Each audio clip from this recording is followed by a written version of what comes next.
not through tradition, but from change. Last year's points came, as they always had, from strong option football. But the bone has been broken. Now the ball is in the air, enough to become the 4th most effective passing attack in the land. Still blocking the path to the Orange Bowl is a Kansas barricade, but that roadblock is for another day, as a pair of 8th-ranked Road Warriors collide here in Lincoln.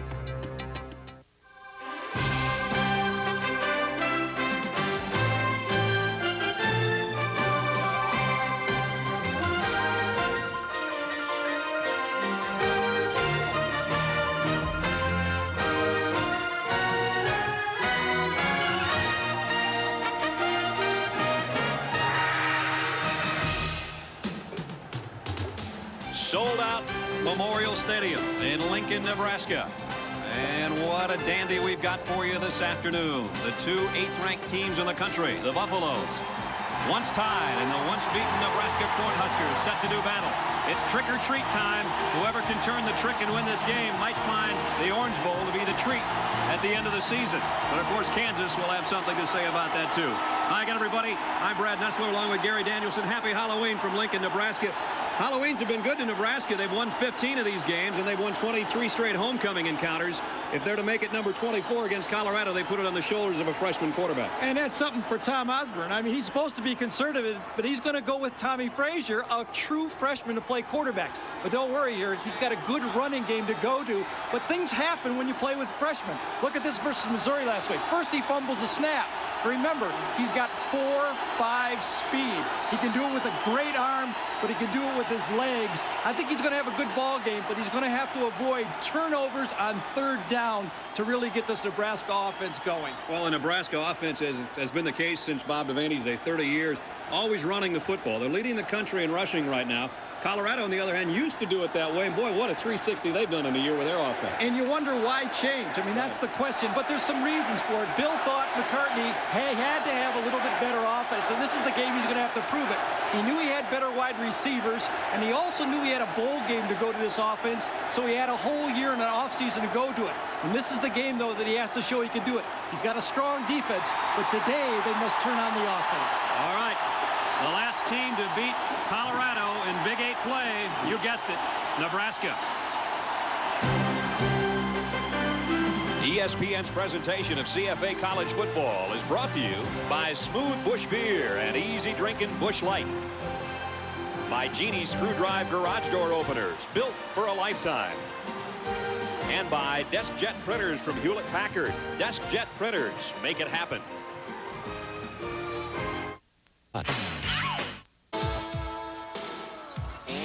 A college football first here in Lincoln.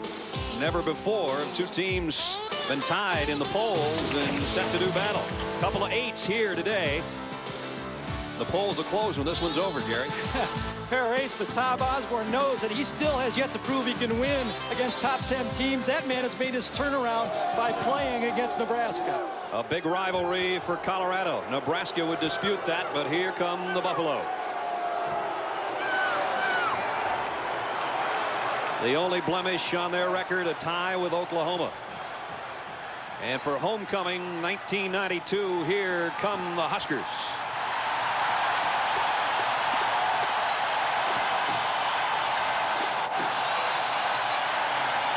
Five and 1 for Nebraska. We've talked about their quarterback situation. What we haven't touched on is Colorado's. Let's go to the 3rd man of our crew, Dr. Jerry Punch. Jerry. Thank you very much, Brad. Hello, everyone. You know, the big question mark, as you said, at Colorado this year has been at the quarterback position. No, not talent. They certainly have a wealth of that, but injuries to primary starter Cordell Stewart. The sophomore from Louisiana suffered a left mid-foot sprain early in the year against Baylor. Then he broke a bone in his left wrist, and the victor bone against Missouri. Now, he was named the starter last Monday by Bill McCartney. Then McCartney reneged and said, no, I'm not sure who the starter would be. And then McCartney closed practice. So the big mystery in Boulder is who would start this game. Will it be the freshman Corey Detmer or possibly the sophomore, often injured, Cordell Stewart? We'll wait and see. Brett? And we'll find out in about 30 seconds because Nebraska won the toss, deferred to the second half. And the second half weather could become a big question mark, as it always is between these 2 teams. It's not one of your sunny, balmy days. 50 at game time. It'll get worse. And Gary and I have seen some of this rain already almost take the form of snow up here in the press box. keep your mind on one thing, that the passing game is affected by the rain, yes, but so is the option game, and Nebraska will need it to win. Byron Bennett has got it teed up for Nebraska. T.J. Cunningham back deep for Colorado. Cunningham slips. Immediately the weather comes into play. A lucky bounce for Colorado. Scott Phillips got it out near the 10-yard line. And here comes Coy Detmer to start at quarterback for Colorado. Let's take a look at the Energizer starting lineups. The McDonald's starting lineups look like this. Coy Detmer, he led the team to wins over Minnesota and Iowa. Lamont Warren joins him in the backfield. Michael Westbrook leads the Big Eight in all-purpose yards. Fourier, Cunningham, and Johnson join him. And Detmer in and out of the hands, and it's intercepted on the opening play of the game by Travis Hill.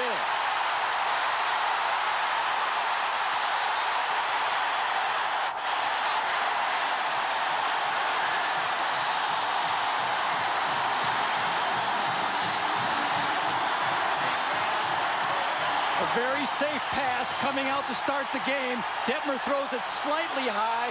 Thought it should have been caught. Already a turnover, but remember this. 19 fumbles inside their own territory. They've only given up 1 field goal, Colorado's defense.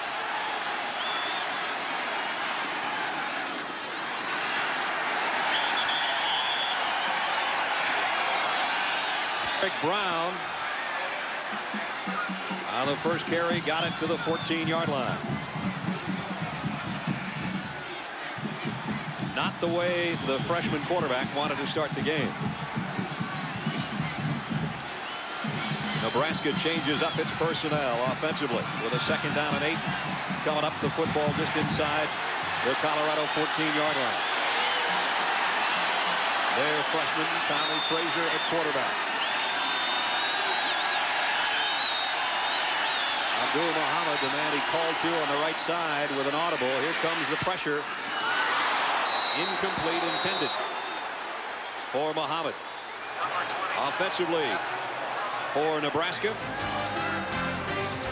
Tommy Frazier, the true freshman, is the man at quarterback. Lewis and Brown join him, the wee backs in this tailback-oriented offense. Tyrone Hughes will play both split end and some defensive back today, as well as return kicks and punts. Washington and Hawkins join him. Shields, a 305-pounder, anchors a good offensive front. Brown and Jones are both in there. 3rd down and 8. And now it's Brown that goes out in a slot to the top of your screen. Frazier under a blitz. Overthrows his intended receiver. Trumaine Bell with a penalty marker down.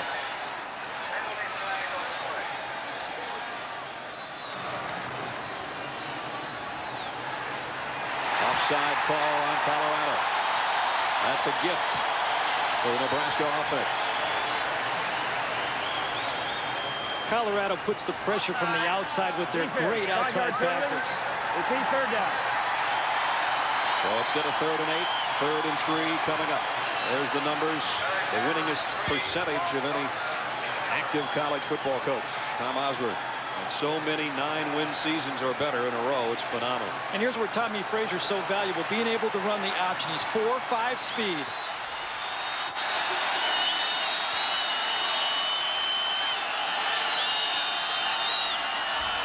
Hawkins, the wingback in that full house backfield. There is the option. Frazier has a 1st down. Now the defense of Colorado will really have to come to play, as it's 1st and goal, Cornhuskers. And that defense for Colorado with Leonard Renfro, an all-Big 8 performer, joining a true freshman Cobell and Elder up front. Linebackers, a great core. Woolford, Beekert leading the team in tackles, Johnson and Brown. And in the secondary, Deion Figures, one of the better cover men in all of college football, with Davis, Hudson, and Bradford. 1st and goal, Nebraska at the Colorado 3-yard line. Trying to take advantage of the turnover, and they do. Touchdown, Calvin Jones.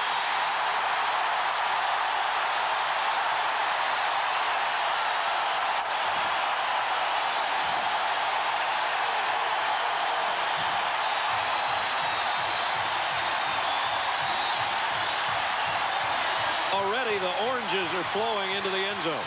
This is just power football. Nebraska football. They're going to run it right off their All-American candidate, Will Shields, number 75, their guard. And you can see that line just push Colorado into the end zone. 19 goal plays for Colorado's defense. They've only given up 2 touchdowns. They've made it on first down. That's power for Nebraska. Byron Bennett in for the point after. Remember, that short drive actually started as a Travis Hill interception. And Nebraska about to make it pay off for 7 points. 13:46 remaining first quarter. Colorado will get it back when we come back, trailing by 7.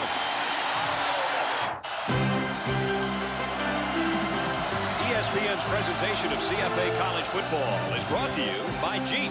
There's only one Jeep. And by Thrifty Car Rental. For worldwide reservations, call 1-800-4CARS. 7-0 Cornhuskers. Tom Osborne wanted a home field advantage that was worth something. He got it early. They're only a minute and 14 seconds into the game and up by 7. Bennett's kick to Cunningham again, who had trouble with the first one and has trouble with this one. So Coy Detmer, whose first pass was intercepted, set to head back out and will work from the 20-yard line. There's Cordell Stewart, number 10.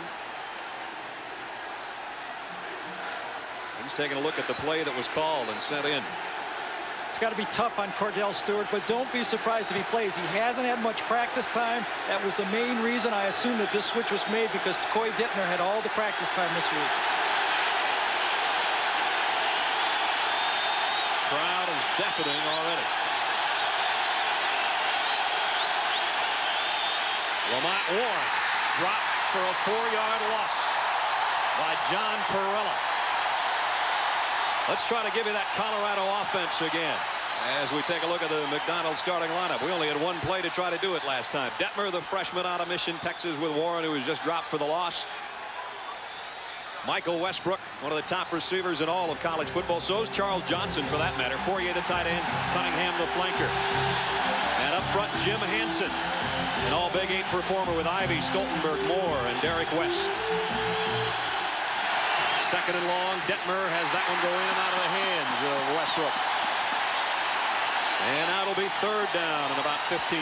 If you'd ask me what are the toughest conditions to catch and throw a football, I'd have to say this is the type of day. A cold rain where the ball has a little glaze on it, especially early in the game. I think the guys, as they go along, both teams will become more comfortable with the weather. That gives you the idea of what it's like here in Lincoln, Nebraska this afternoon.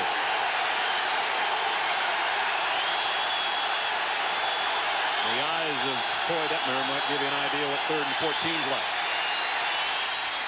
And he's got the first down. Charles Johnson hauls that one in. His timing is so magnificent, getting rid of that ball. This ball was thrown about a second before the receiver even broke in. That's timing that just is inherent when running a passing game since you were in 9th grade. His brother did it. Watch when this ball is released. The receiver has just turned around and he's halfway there. That's good coverage, and they made the completion. Wilhite right there, but a pickup of 15 on that 3rd and 14. First down, Buffalo. Blitz, Detmer, and he overshot Lamont Warren. Let's go to Jerry Punch. Guys, talking about the weather, some of the players in Colorado were saying it reminded them a little bit of their trip to Columbia, Missouri back on October 8th. Remember what happened that night? They did not score a single touchdown. The only time this year they've been shut out of the end zone, they scored 6 points only for a 6-0 win.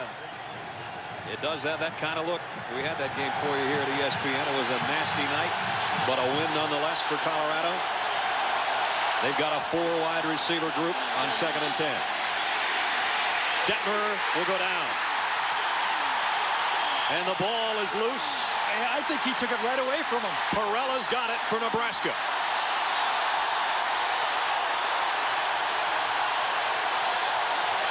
We've got a little bit of a conference going here. When people start talking, you never know which way it's going to turn around. Coy Detmer's going to drop back. Perella's going to be the man coming inside. That's what Bill McCartney told us worried him the most. Matchups up front on that offensive line. And you can see that ball comes clean, and that should have been a fumble. It's out of there before he hits the turf. Perella would have had the fumble recovery. There's only one thing that could have been called is forward progress, but I think that was a little early. I think that was a fumble. It should be Nebraska's ball. 3rd and 20, Colorado.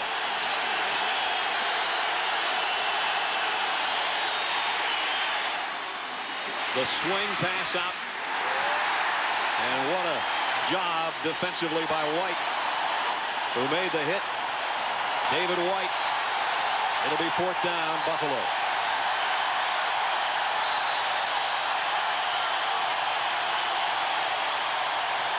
Mitch Berger to punt. 4th in the country with that 46.6 average. Corey Dixon and Tyrone Hughes back deep. Nebraska with the other 9 men on the line of scrimmage. And here comes the pressure, and they almost got to the kick. Dixon from the 18. Out to the 34-yard line. 16-yard punt return with 11:37 to go, first quarter. Nebraska by 7. You can see right here, Nebraska has overloaded right here. 5 people coming from the outside. He comes free, Baron Miles, and he almost gets that ball. A nice return has Nebraska setting up offensively at its own 34-yard line. Up 7. And only back to the line of scrimmage goes Derek Brown. Let's go to Tim Brando. Tim.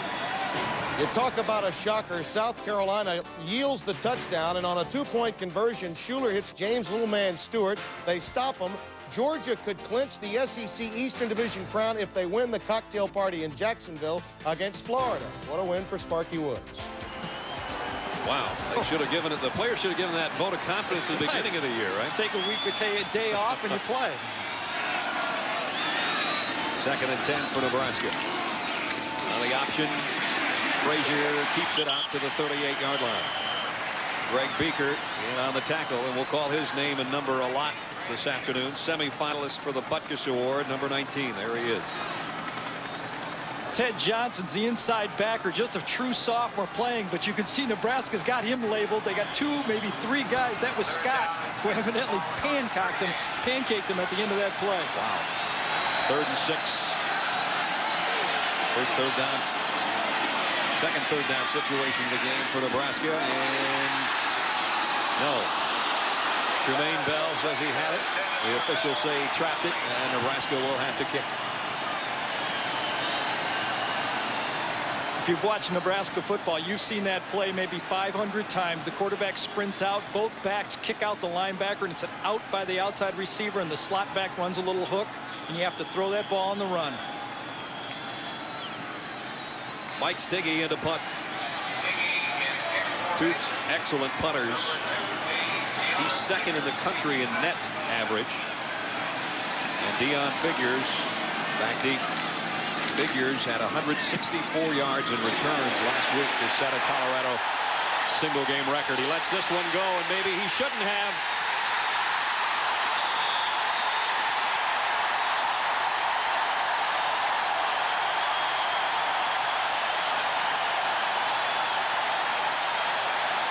David Saez downs it at the 2-foot line. A 61-yard Stiggy punt.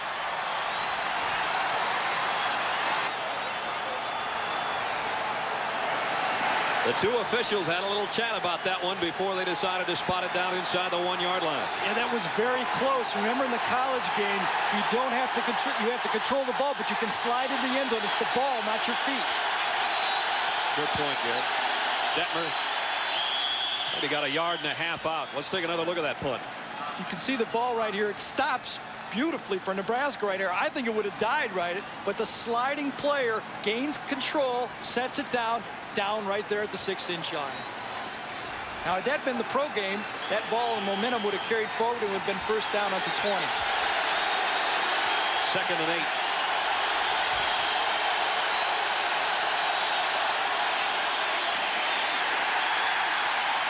And something Colorado hasn't done well all season long is run the ball, and that's what they're, of course, trying to do to get a little breathing room here. Want to play remaining back for Colorado? This is what it feels like. You're the remaining running back. Go up there, pick out your hole. There isn't any hole. And then run into John Perella again. John Perella was signed in Colorado, offered a scholarship, and then taken away. He came to Nebraska, and he's haunting them so far. Boy, is he ever. Detmer on third down. Deep for Westbrook, and he made the catch.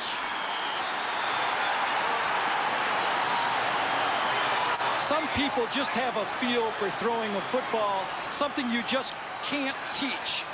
Coy Detmer right here on this play is going to roll out. He feels pressure from his backside, but he sees Westbrook. Watch him lay this ball up. He couldn't throw it on the line because Westbrook wasn't open, and watch how beautifully it's thrown, and Westbrook acrobatically makes the catch. And a first down at the 33-yard line. 29-yard pass play. Detmer on what appears to be a broken play, and he improvises his way out near another first down. That's a nifty run for a kid 165 pounds. And the way the Colorado rushing game is going so far, they need whatever yards they can. We're talking about the pass of Coy Detmer earlier and the fact that Cordell Stewart's got such a big gun of an arm. And Bill McCartney says, hey, you know, one guy hits a golf ball 180 yards with an 8-iron. Everybody goes, ooh and ah. And he says, and then somebody else pulls out a 5-iron, the same shot. What's the difference? It's how many. It's not how you get it there. Second and a yard. But that yard's going the wrong direction. Maybe back to the line of scrimmage. A flag flies in late. Trev Alberts made the tackle. It's a holding call against the Buffaloes. That's Charlie McBride right there, defensive coordinator for Nebraska. And one of the things that we saw yesterday before this game was the Nebraska linemen and linebackers taping down their jerseys. They said Colorado does a lot of holding. They taped them down. They said if they're going to hold, they better be good at it because we're going to wear the tight shirts. They didn't do a good enough job there. We're caught at it, and the penalty backs it up to the 30-yard line. Second down, 12. The ball is there you see it. You can see they've got double-sided tape to keep those shirts very tight. I've seen it for offensive linemen, but not very often on defense. Coach Moore had that with Michigan today, didn't he? The tight shirt. Detmer, deep ball again, and that one skips off the hands of his intended receiver, Charlie Johnson. intended for 9. Johnson. That one floated just a little bit on Coy Detmer, it looked like. A little bit high. The game of this game when you're throwing the football is protection up front. This is a young offensive line. They've had to change from running a wishbone type offense last year to a passing offense this year. They've done a good job at the pass protection. Some of the guys said it's easier. You see the ball just sails a little bit on Coy Detmer this time. Had his man, but it would have been a lower throw. Third and 12. Westbrook got a little bit tangled up in the secondary with Steve Carmer, and it's incomplete.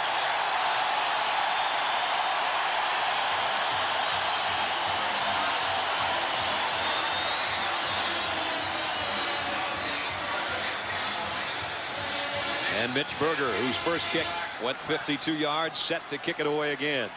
Same alignment. Oh, excuse me, Brad. Same alignment for Nebraska on this rush. And they almost got the last one. Baron Miles was the guy that got close before. Berger will back up Dixon to the 21-yard line. And here comes Dixon again. May have been a saving tackle made by Scott Phillips. Still Nebraska by 7 with 7:51 to go in the first. Well, it's been kind of a spooky start for Colorado as Nebraska's out in front by a touchdown. You know, with the validity of the polls right now, that could really turn everything into upside down. Chris is running a close fourth, we understand. Nebraska from its own 40.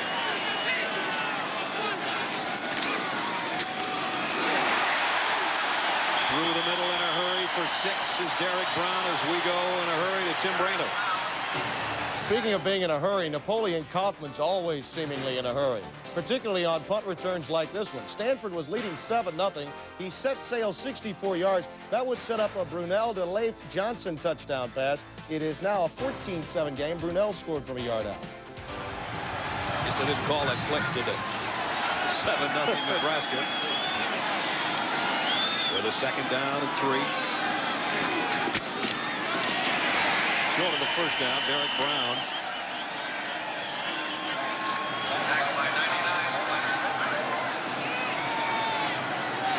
Colorado's defense coming and returning into this year was the strength of this team. And you're looking at Ted Johnson right there. Their outside backers and their group of backers was named as maybe the best unit in college football. But they need to stop the run inside with the nose tackle. That's the question mark. 3rd down and 2.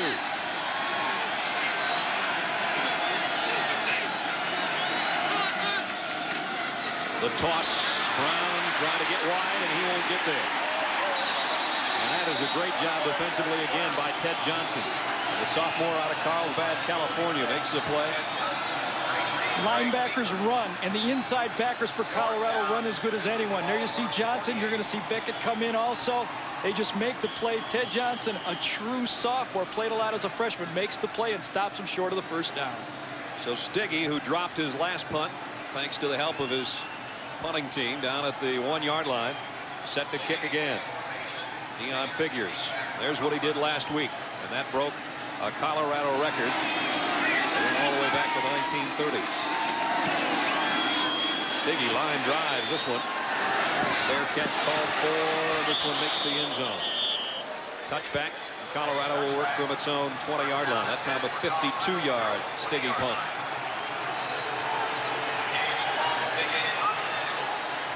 Colorado has only given up 7. Detmer started with the first pass of the ball game being intercepted. That led to that Cornhusker touchdown. Ted Johnson, who made back-to-back tackles on that last series. Now let's see what the Colorado offense can come up with. They have been unable to run the ball at all so far.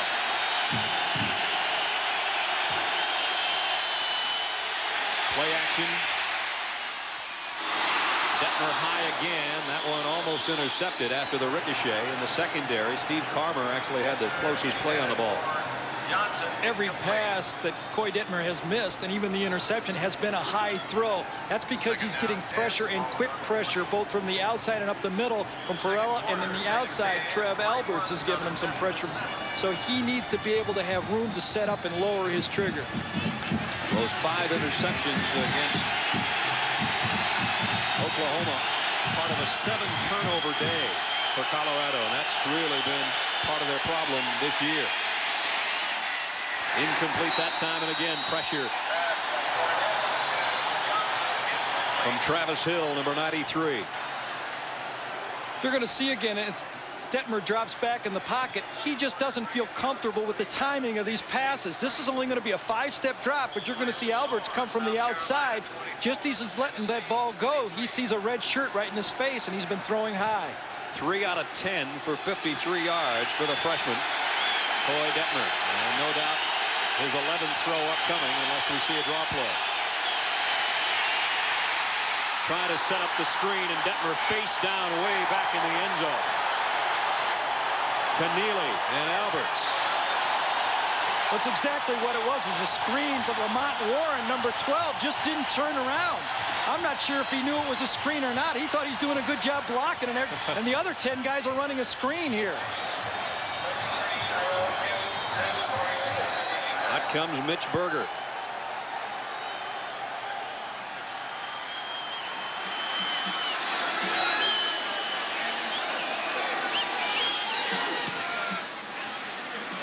Another nice kick. Corey Dixon backpedals to the 25. And this time Colorado's got him hemmed in. And for his 3rd stop today, Katasic made that hit. Most comprehensive pregame show on TV coming up tomorrow. Chris Berman, Tom Jackson, Joe Theismann tell you all you need to know and get ready for a football Sunday. And then at 7 tomorrow night, prime time comes back to give you all the highlights and scores and everything from the day in the NFL. Speaking of the NFL, just a week from tomorrow, ESPN has the Bengals and the Bears set to do battle. 8 o'clock Eastern time. It's a week from tomorrow night. Here it's 7-0. Nebraska with 5:19 to go, first quarter. Frazier had it knocked down by Dwayne Davis, a strong safety. Fans wanted an interference call in the secondary and don't get it. What a play he made, too. Davis closed on that ball, showed his 4.5 speed going after it. It was a bootleg type action, but he was maybe 5 yards away from that throw, but just closed with his speed.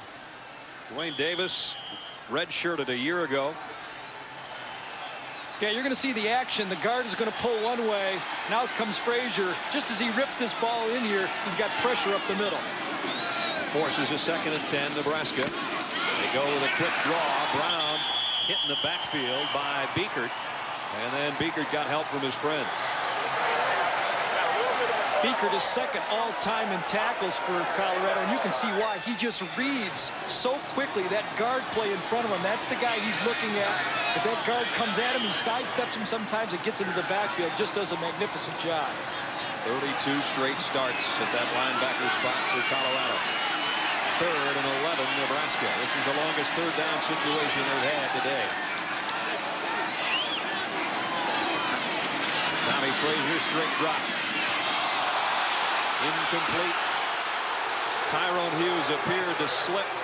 Frazier wants an interference call, and it's 3 and out, Nebraska. This is the type of field when you play bump and run, you worry. Bradford this time has got him man-to-man. A perfect throw would have had him, but I think he just slips and falls down. Bump and run, you know you got pressure coming. Linebackers are coming, inside pressure, but plenty of time to throw that pass. It just looked like he slipped coming out of the route. 3rd straight 3 and out for Nebraska. But Stiggy has helped him with some great punts so far. Figures can draw a beat on this one from the 28-yard line. And a penalty marker comes in at the end of the play. Flags all over.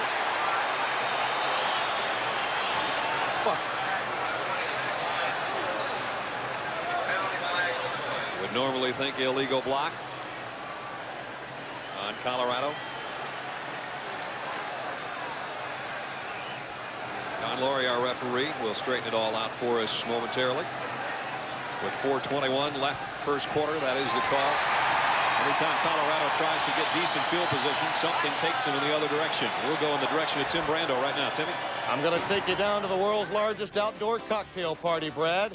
It's Shane Matthews looking for some measure of respect for what has been a down year to Jack Jackson, the strike.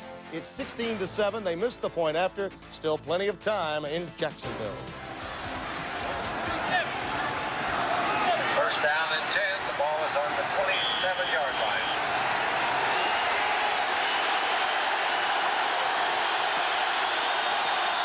7-0. Nebraska in front. Colorado's got it back.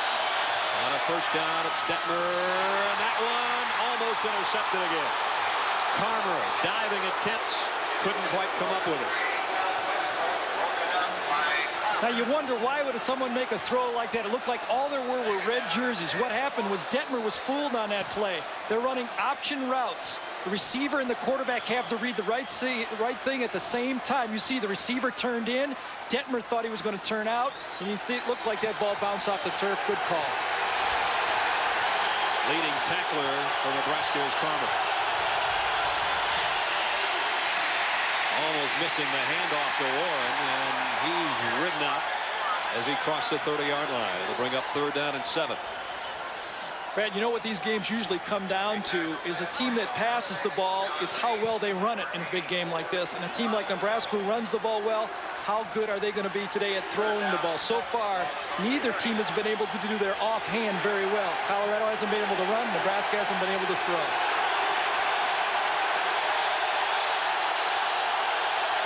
Third down at 6, Buffalo.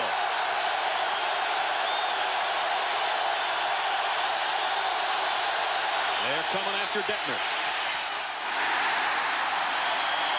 Intended for Westbrook.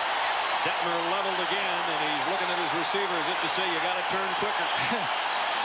Nebraska overloaded their blitz this time. Man-to-man. Remember, the quarterback can't block anyone. They're going to send in more men than Colorado can pick it up, and that freshman just getting a taste of what it's like to play big-time football. They just brought in 6 people that time. Colorado only had 5 blockers with nobody in the backfield. Mitch Berger to punt. Tyrone Hughes back at his own 20-yard line. And now they're going to bring 10 people after the Colorado punter. Oh, they back off that. Hughes takes it on the run at the 32 and got 5 or 6 out of the return. Again, good field position for Nebraska offensively. Talked to Tom Osborne yesterday about his team, the state of his team. He says, you know, we're not throwing as good as we had in the past. We have a solid offensive line, a great running team, but look what kind of record this man has had. That second stat, 23 straight years of winning 9 games or more. That's unbelievable. That's the most amazing stat I've heard for a college program. That fits right in there with North Carolina's basketball team on 20-win seasons or more. They've got one going very similar. That is remarkable. Brown, he's quick. To the 44-yard line. They got about 7 in a hurry. Greg Biekert again helped down on the tackle. No, they call them the wee backs. Derek Brown and Calvin Jones. They both are, you know, could start for most any team in college football right now. About a week, 2 weeks ago, they both said, hey, choose a guy. You know, we both want to play full time until we get tired. Then they thought about it again. Might be not the guy who couldn't play. That's right. You didn't want to be the odd man out of that deal. Second down and 3. With 3:20 left first quarter, Frazier on the option. And he's got the first down and then some.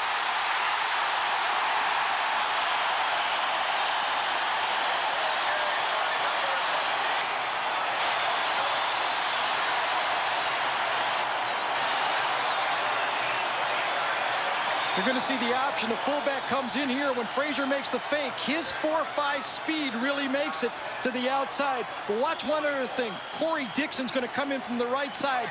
Great block on the free safety right there. That's what really makes the plays go. Nebraska's receivers block as good as anybody I've seen in college football. And a 1st and 10 for Nebraska.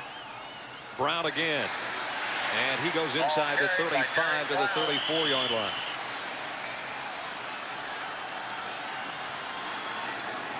The bottom of that pile.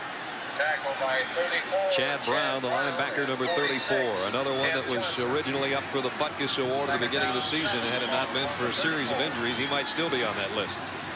2 years ago, he played inside linebacker when they still had Williams and McGee. Now they moved him to the outside in '91, and this year he's really coming on as a pass rusher. 2nd and 7. Just inside the Colorado 35-yard line. Nebraska by 7-0 margin, and on the option, Frazier again. All the way to the 21.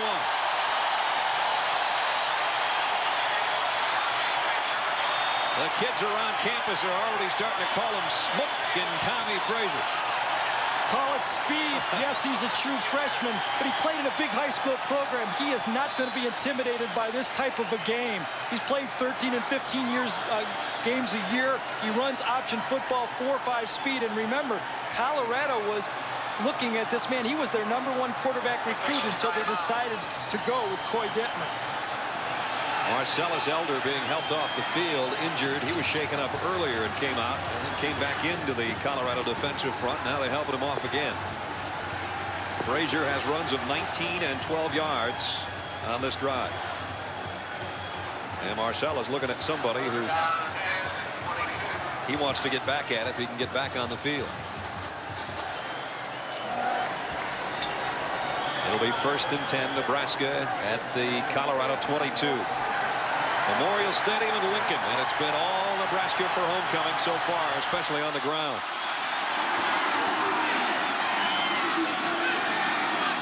Brown and Jones in that backfield, but Frazier wants to throw. He may take off on his own again.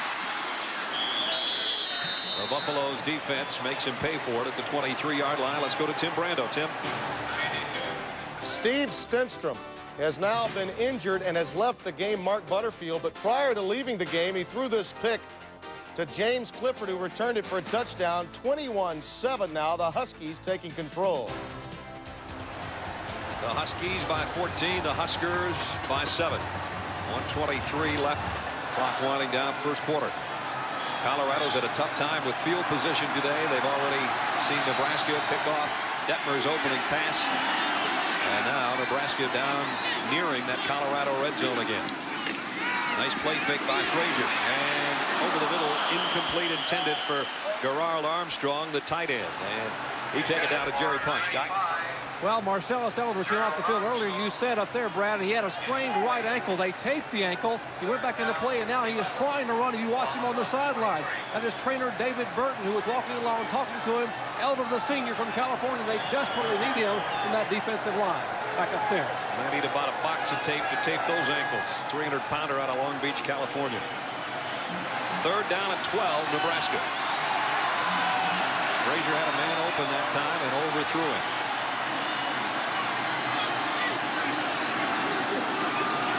All three of his receivers here to the top of your screen. On the option, he got past Beekert. But he didn't get past Ronnie Bradford out there on the corner, and he made the tackle. It'll bring up fourth down. Fans want Tom Osborne to go for this, and what they'll see is the field goal unit. Tom Osborne's been around too long to give up 3 points at this portion of the game right now. 10-0 looks awful big. He didn't win 191 games making decisions like this in the first quarter. Well, you just marvel at Frazier's speed on that option. Beekert had him labeled, and the angle just wasn't there for him to catch him. He turned in a positive play on it. Byron Bennett, there's what he's done this year. Mike Stiggy, the punter, to hold. This is a 32-yard field goal attempt to try to put Nebraska in front, but it's a fake. It's going to be an incomplete pass, even though it looked like a fumble. A shovel pass from the outside wing. I think it was Corey Schlesinger, the number 2 fullback, who came across. Pretty well designed, but it hit the turf first. Yeah, there's where you go. The wet ball, he put it right there. It was a perfect throw. No, it didn't hit the turf first. It hit his hands first. Right. So Colorado maybe gets a break there. They didn't have a defense that well, but Schlesinger didn't hold on, and now the Buffaloes take over at their own 15-yard line.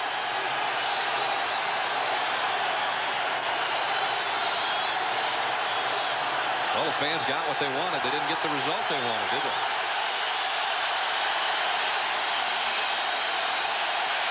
They are a loud group here on Halloween in Lincoln.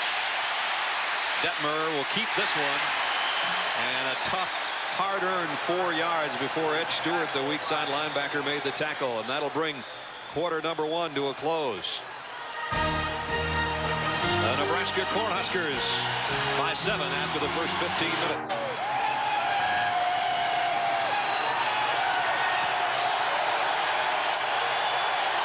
Amazingly enough, that group dresses the same way when it's not Halloween.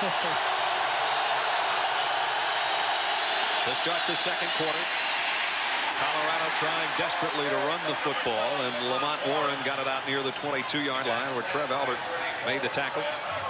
There's what Nebraska has done in the first quarter this season. A 7-0 margin after 15 minutes in this one, and 72-2 in first quarters this year.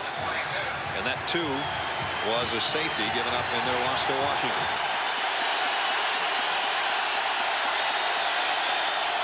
Third down and 3.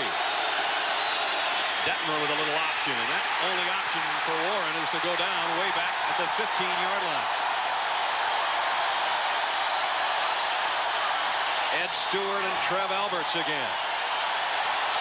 The difference in this football game so far has been Nebraska's speed on defense. They've gone to their dime package. Ed Stewart right there is a linebacker, but he's 6'2", 205. He was a backup defensive back last year, so they really have 6 defensive backs on the field, and they seem to be overwhelming Colorado with their speed right now. Mitch Berger's been a busy punter. 10 men up for Nebraska again. Tyrone Hughes at the 42. Hughes got outside. About 11 on the return, and Nebraska will be in Colorado territory to start their offensive series.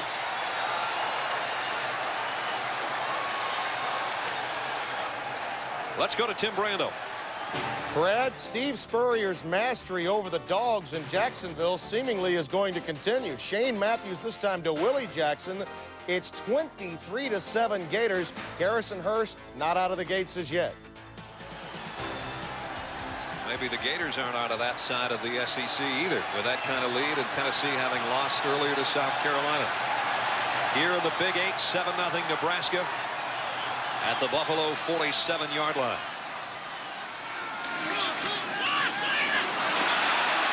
Calvin Jones, he's going to go. Touchdown.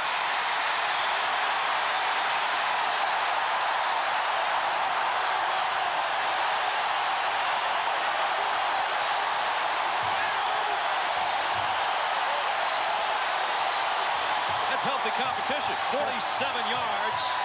Touchdown, Nebraska. You put in your backup and he runs his first play for 47 yards, but this is just not your ordinary backup. This is a man who can really run, the fastest player on the team in a 100-yard dash. Tom Osborne told us, and you could see it right there when he get in his secondary. He only had to go half that far that time. And again, the Oranges flying down in the end zone will temporarily halt the extra point attempt. Jones' first rush, a 3-yard touchdown. His second rush, a 47-yard touchdown. That 2 for 50 and 2 will look pretty good in the stats. Byron Bennett in to attempt the point after. It's not like he hasn't done it before. He averaged 8.3 yards as a freshman last year.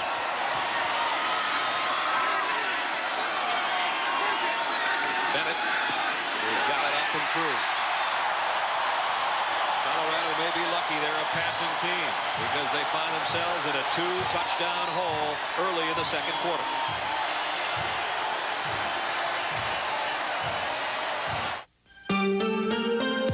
Want to break a rule? Brad Nessler, Gary Danielson, and Dr. Jerry Punch in Lincoln, Nebraska, where the Cornhuskers lead by 2 touchdowns with 13:26 remaining in the first half. Byron Bennett to kick. So far, T.J. Cunningham back deep has had a hard time holding onto the football on kick returns. He's got this one at the 5-yard line and then lost the handle.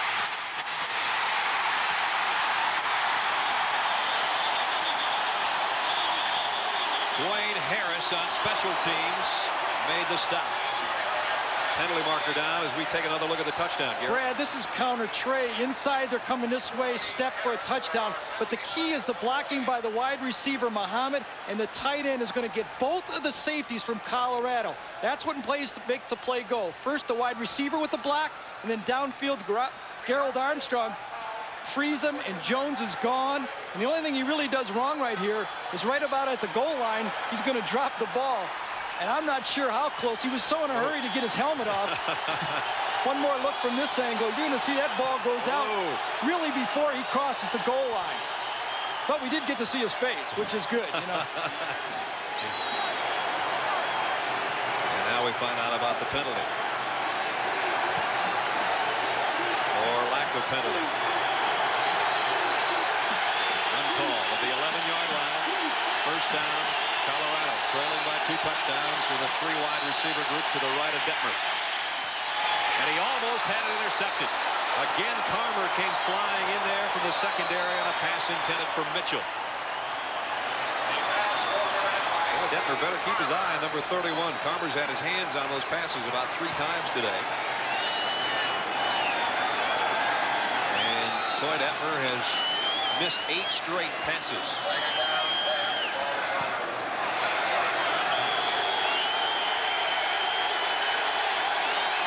Second and 10, Buffalo.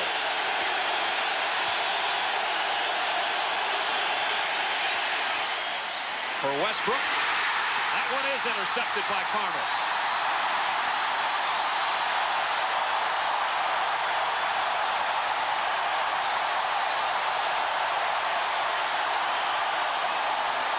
Carmer is just sitting back as a free safety this time, reading Detmer's eyes. Detmer's going to look right the whole time, and that's what brings the free safety to the side to make the play. He thinks he has Westbrook man on man, but he forgot about the free safety in the middle of the field. You can see it, he's just laying it up. He thinks he's got his best player one-on-one, but he forgot to get that free safety out of the way. Second interception of the year for Carmer. And right back to the ground game go the Cornhuskers as Lance Lewis, the fullback, takes it straight ahead for a couple.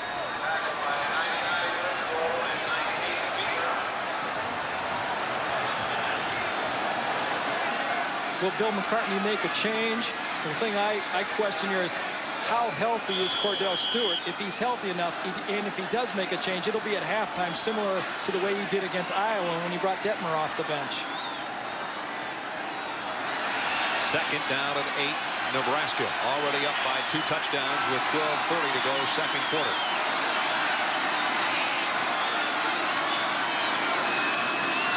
Now the option, Frazier to Jones. Finally, Jones touches it without going to the end zone as we go down to Jerry Punch. Jerry. Guys, the news doesn't get much better for the Colorado Buffaloes. Starting freshman flanker T.J. Cunningham also tries to return kickoff, sprained left knee, a mild sprain of the medial collateral ligament. That's the inside of the left knee. They're going to tape him up, see if he can go. They need him desperately. They think he can go back in the ballgame, but right now he's hobbled with that left knee back upstairs. You had a mouthful there, Jerry. Tries to return kickoffs. His ego might be a little bit sprained right now, too. Everything going well for Nebraska. Third down at 4.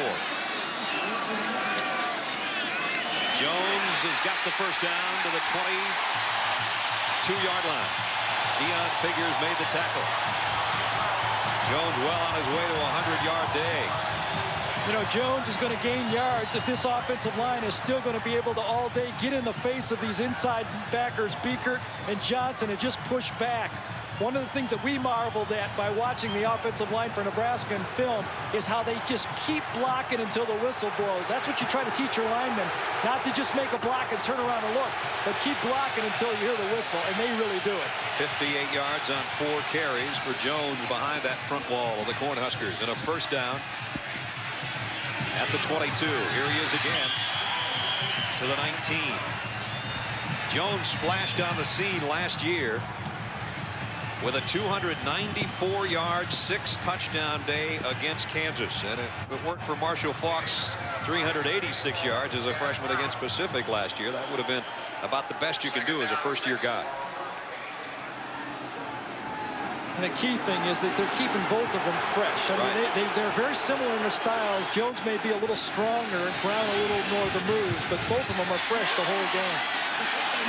Remember, Brown played the majority of the first quarter. This time Jones is wrapped up by Beekert, and Beekert has the ball too, but they're going to whistle that one dead. One of the big question marks you have when you go to a passing offense like Colorado has this year is how you will hold up against a running offense when you play them, because in spring practice and in practice every day you just get passing and passing and passing, and you don't see this type of a power game. And then when you get in the game, it's a little different tempo, and right now it looks like Nebraska's taking advantage of that. The rushing yards for Nebraska, 134. And last year in the entire game, Colorado held the Cornhuskers to 112. Third down, a long 5. Frazier on the options, got the corner. He is close. He's in. There's a flag down. Penalty marker down. You just have to wonder about that, because Frazier's going to score, but the wide receiver's down there holding to make sure he does. No doubt about it. He was holding right at the end of the play, and that's going to run it back. There's the call Gary's talking about. That negates Smoking Tommy Frazier's would-be touchdown run. Kid doesn't look like he's running that fast, but he just runs by everybody. We did the Florida State game and watched Charlie Ward run like this against Georgia Tech, but I think Frazier's quicker right now. He just turns it up, and as an option quarterback, he's just invaluable because he's got a rocket arm also. You're going to see it on the left side of your screen. The wide receiver grab him. I think it's Bell, number 80, that grabs Dion Figures. And that's, well, actually it was Ronnie Bradford that he grabbed to get in for the touchdown, and that was a clear call. But Bradford's right arm. It's going to be from the point of the foul, though. It's going to make it 3rd and short still. No, you can't talk your way out of that one. We saw it. We have it on TV. It's going to be on home videos, too. Ray Bell wearing that number 80. Trying to emulate Jerry Rice, he says. Jerry can get caught holding once in a while, too. Back to Derek Brown time, and Brown takes it near the 10. That's a first down. I really think the story of this football game so far has been field position, but the reason for the poor field position is that Colorado has not been able to run the ball, and Nebraska has. They continue to run it. This is power game. You watch Nebraska for the last 20 years. They've been able to run this isolation play with 2 backs, and they're having great success so far in this football game. That number 21 looks like another 21 that played a few years ago. And Roger Craig high-stepping it for a first down. And there is that field position that Gary was talking about. It's been horrible for Colorado, good for Nebraska. And a first down at the 10-yard line, and another penalty marker down, and that stops the clock. 9:56 remaining first half. 14-0 Cornhuskers, and another holding call against Nebraska.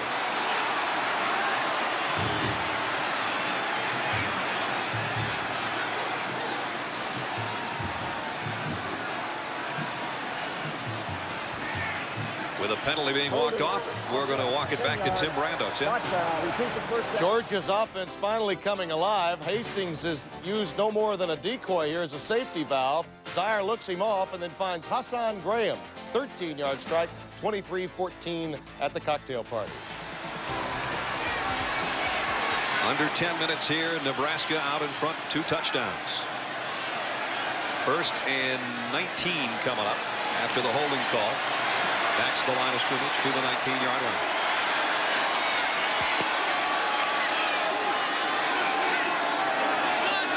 Colorado with a blitz.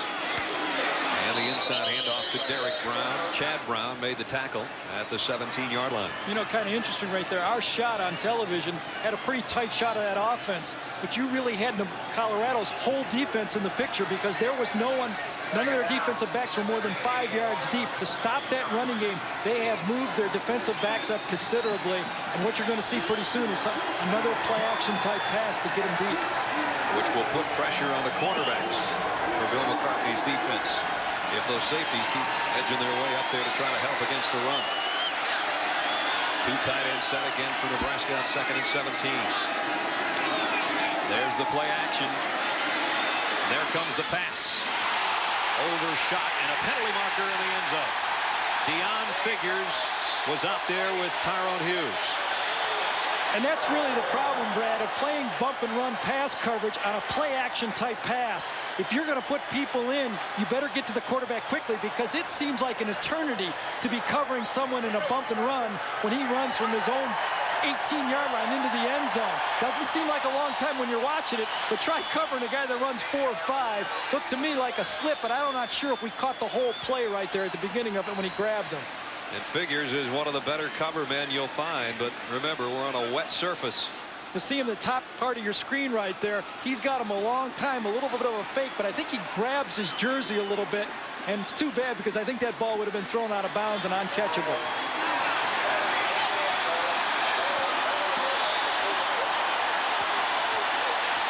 And now Nebraska at the 2-yard line. You know, you can really see the game evolve from up here. You just saw those safeties coming up, and you just knew that Nebraska was going to go to a play-action pass and test them to see if they were there. Calvin Jones has already scored the 2 Nebraska touchdowns. 1st and goal at the 2. Calvin Jones close to the goal line. It'll be 2nd down. Ted Johnson and Deion Figures and a host of others for the Buffaloes make the hit. It's been an offensive line game for Nebraska so far. They've been pushing around the Colorado defense and giving room for these big Nebraska backs to hit it up in there. That's a lot of yards when you started out 1st and goal. 2nd and goal with 8:10 left first half. Frazier himself didn't get there. Went airborne and was met by Ted Johnson. A goal line stand would be exactly what Colorado needs here. Tough to run a quarterback sneak, I think, from this type of position and jump up because those 2 linebackers are going to time it out so well. Beekert and Johnson just get them. I'd rather give it to that tailback and let him jump over. I don't know, maybe that's just a passer. 3rd and goal, Nebraska. Jones, and he goes down too. Ron Wolf for it with his first big play of the day. He's a big play guy, and he showed it on a 3rd and goal. Yeah, 6'4", 235 outside linebacker is just going to come around practically untouched from the outside, slashes in. You got to believe that the tight end should have blocked down that time. He blocked out on the defensive back, and that's a busted assignment by the tight end there, William Washington. Byron Bennett in the kicking unit coming on for Nebraska. You heard a few spattering of boos again. Remember, the other field goal attempt was a fake. And this one's going to be basically an extra point attempt for Bennett. Trying to add to a 14-0 lead.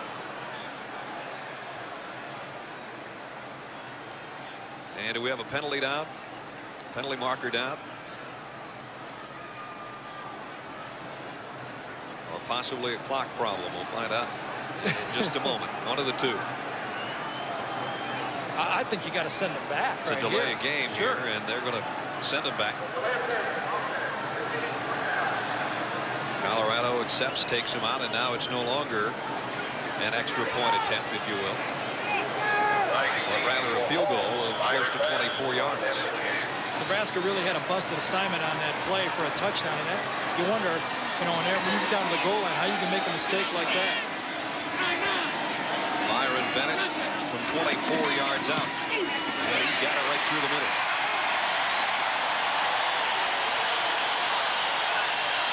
Six minutes and 31 seconds till halftime. The Colorado Buffaloes in a little bit of trouble here in Lincoln. We've had Oblays for 16 years. I mean, this old. ESPN's presentation of CFA College football is brought to you by Buick and your local Buick dealers. Remember Buick, the new symbol for quality in America. And by AC Delco Automotive Parts. AC Delco, it's like buying time. 6:31 our time left. First half, 17-0 Cornhuskers. Bennett to kick, a new man back deep. Eric Mitchell in there now with Cunningham out with the injury. And it's Mitchell from the 4. And still, they have a hard time getting out to the 20-yard line. The Colorado offense, again, has to work inside its own 20. Time right now for our ESPN student of the game. Jim Scott, the center, a senior from Ansley, Nebraska, business administration major. He'll graduate in December with a 3.2+. He's a academic All-Big 8 honor roll member. And there he is. And he's a good one, too. Our congratulations to him. From the 19-yard line, Colorado down by 17 points. Detmer got it out to the 31 of the first down. Eric Mitchell. You can see Colorado's going to go to a no-huddle offense. They had no backs that time. They haven't been able to run the ball. They might as well put in 5 receivers. They got a tight end and 4 receivers on the field right now. Detmer's been banged around and intercepted, but he hasn't lost his poise. For a kid 19, that's not bad. They're coming after him again. And he got this one completed across the 35. Ray Caruth, another freshman, made the catch. Mike Anderson, another stop. I'll tell you, Colorado has just not been able to handle Trev Alberts, number 34. He led the team a year ago in sacks, and he is putting pressure over the left side, the blind side to Detmer. Derek West, the left tackle over there, and he's got his hands full. Again, they throw that little screen, if you will, intended for Ray Caruth. This one's incomplete. It would have been a first down, I think. Perella's down there complaining about being held again. I think that was part of the game plan, to start early complaining about holding. It's like a guy guarding in basketball. You start working the officials early, you're going to get a call. If you're going to hold Perella, you better have big hands. 3rd and 5. Boy, Detmer's numbers not impressive. Penalty marker down. Detmer went down. There's a marker in the secondary and one in the backfield. Yeah, you're going to get both this time. You're going to get pass interference and roughing the passer tacked on top of it that time. I don't think you're going to ruffle Coy Detmer. He's got a lot of his brother in him, and the more you try to hit him, the more he gets into the game. I really believe it. He's got the makeup and moxie of a quarterback, and he was born with it. You remember Ty Detmer's games where one shoulder would go separated and then another one and then a cut on the chin, and he just kept getting back up. We talked to Bill McCartney about that yesterday, and pass interference, which will be a spot foul, personal foul, roughing the passer, the penalty will be accepted.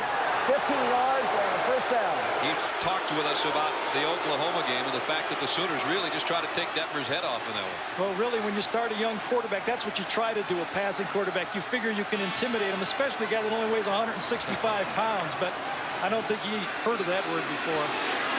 He just needs more protection from the outside. His two tackles are just not handling the stunts, and the pressure is coming from the two outside backers, Kill and Alberts.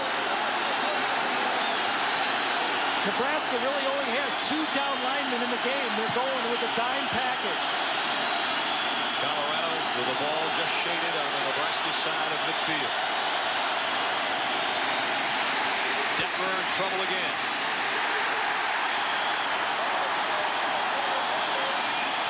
Connealy is there, and so is Alberts again.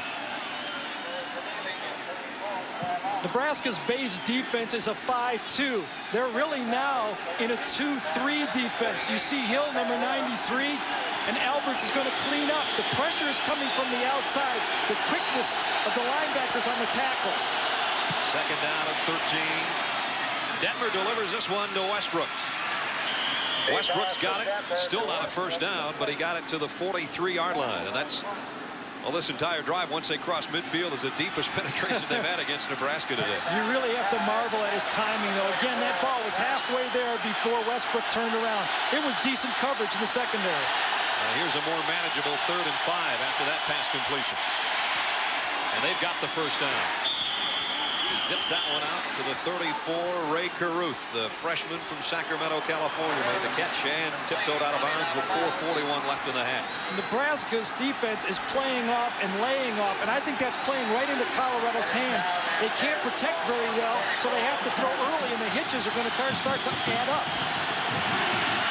First down, Buffaloes at the Cornhuskers 34. That pass behind the intended receiver, Caruth again. Well, Caruth is just a true freshman also, and I think he busted that route because that was a surprise throw right there, and that's why he was late with it.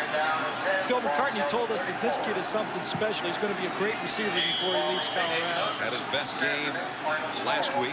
5 catches, 67 yards, and a touchdown. And the route over Kansas State, 54-7. There he is as he trots out to the top of your screen. 2nd and 10. Detmer hit as he threw, got it complete to the 20-yard line, Charles Johnson. And a first down. Well, I'll tell you, there are guys coming in his face. I'm standing up here, and you really have to marvel at his timing of throws with guys coming right at him. You see to the outside, it's man-to-man out here. This guy on this one on that one, but the pressure inside is what's really making the difference in this game. This ball is delivered to the outside and boom, right on the numbers. Good execution. I tell you what, after holding Nebraska to a field goal down on the other end, and if they should take it in and score in this direction, this would be about a 10-point swing for Colorado, even though they still trail on the scoreboard. And with 4:12 left, boy, Detmer wants to talk it over at a timeout. Buffaloes. They trail Nebraska 17-0. I'm Chris Berman. Join us Sunday at noon Eastern Time for ESPN's NFL Game Day. We'll talk the other great Barry running back, Barry Foster of the Steelers, the unknown Dallas Cowboy defense, and the science of talking tough. We'll talk tough on Sunday. With Gary Danielson and Dr. Jerry Punch, Brad Nessler with you in Lincoln, Nebraska, where it's the Cornhuskers by 17, but Colorado has taken it 6 plays and 61 yards. 1st and 10. At the Cornhusker 20. Detmer with more time this time, but incomplete, intended for Johnson again. John Reese was over there covering. The Colorado coach is impressed with this young man, number 6, Reese, the junior out of Houston. Yeah, he played as a true freshman here in 1989, but lost a whole year in 1990 with knee. But he's come back, he's got his speed back, and Bill McCartney told us that he can really cover. 2nd down and 10. Still plenty of time. There's what the drive has done so far. It's taken only 2.5 minutes to go from their own 19 to the Nebraska 20. Quick rhythm pass again and complete. Westbrook, great stop at the 12. You talk about putting the brakes on. How about Westbrook stopping before the sideline, and he's got it 1st and goal at the 3. You can't believe how tough of a throw this is. To get rid of this ball, you throw it about 25 yards, and it's thrown with timing. As soon as Westbrook turned around, that ball was in his stomach like a handoff, and Westbrook is just so good after he catches the ball. He turns around, boom, that ball is right there in his stomach. He almost like he's going to go out of bounds, but turns it up. It's a huge drive. Westbrook with that catch, the single-season receiving leader as far as number of receptions. And on the ground, Colorado scores. James Hill for the touchdown.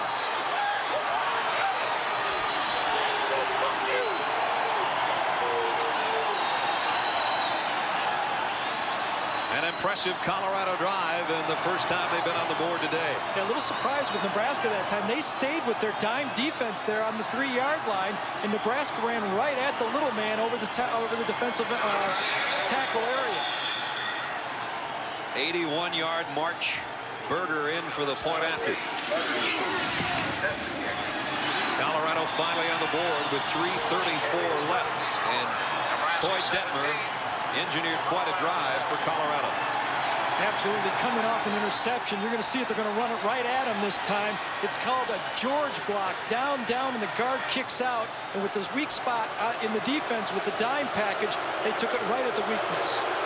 Hill only averaged about 2 yards a carry per 2 yards per carry last week, but had a couple of touchdowns, and he's got one here today.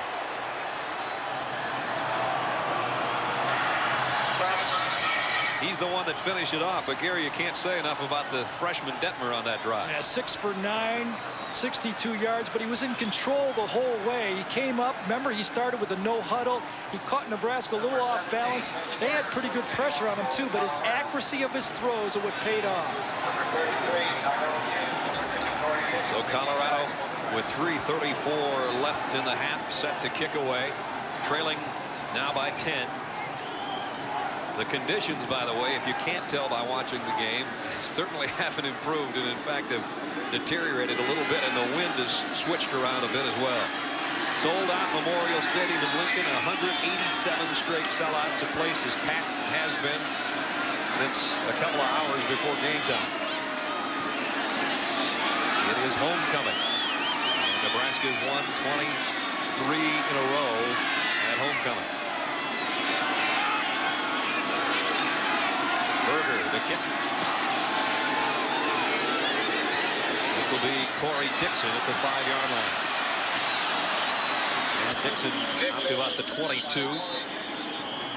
One more look at the touchdown right here. You see, this is still a nickel, and this is defensive back, and that's where they're going to run the ball. They're going to block, and kick out right into the weakness of the defense. The guard comes out, kicks out, and you got a defensive back trying to make a tackle on a running back near the goal line. Very surprised Nebraska didn't go back to their 5-2 look.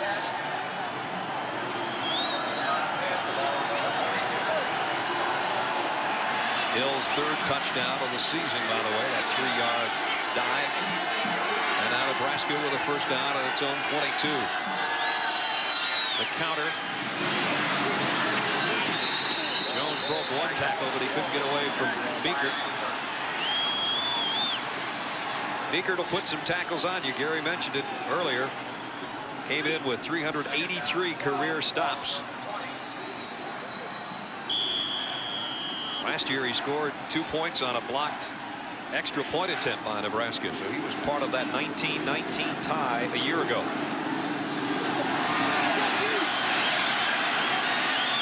Second and 12, Cornhuskers from the 20. 2 tight ends set. Frazier on play action. Plenty of time to throw, but he still one-hopped it, intended for Tyrone Hughes. Talking about the weather, let's see what it's like down on the field with Jerry.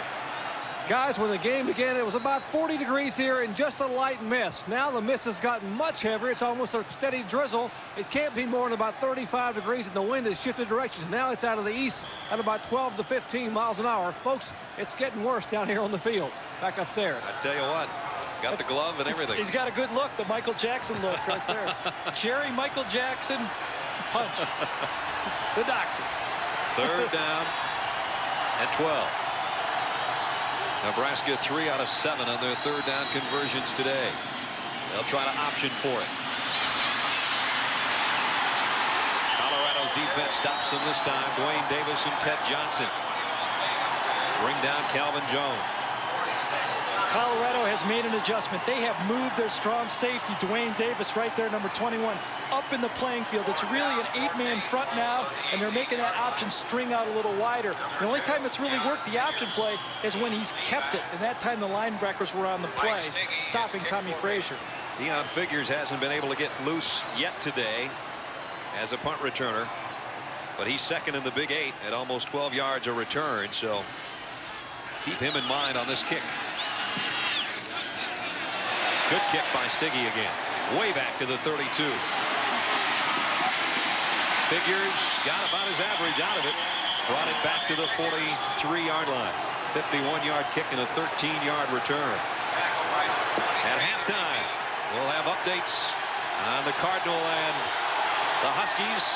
Georgia and Florida with that big party going on in Jacksonville, and the Penn State Blues. Tim Brando and the gang will bring you all that coming up in about a minute and 49 seconds. Colorado's got it back on offense, trailing by 10. Detmer has it knocked away. Hill has got it.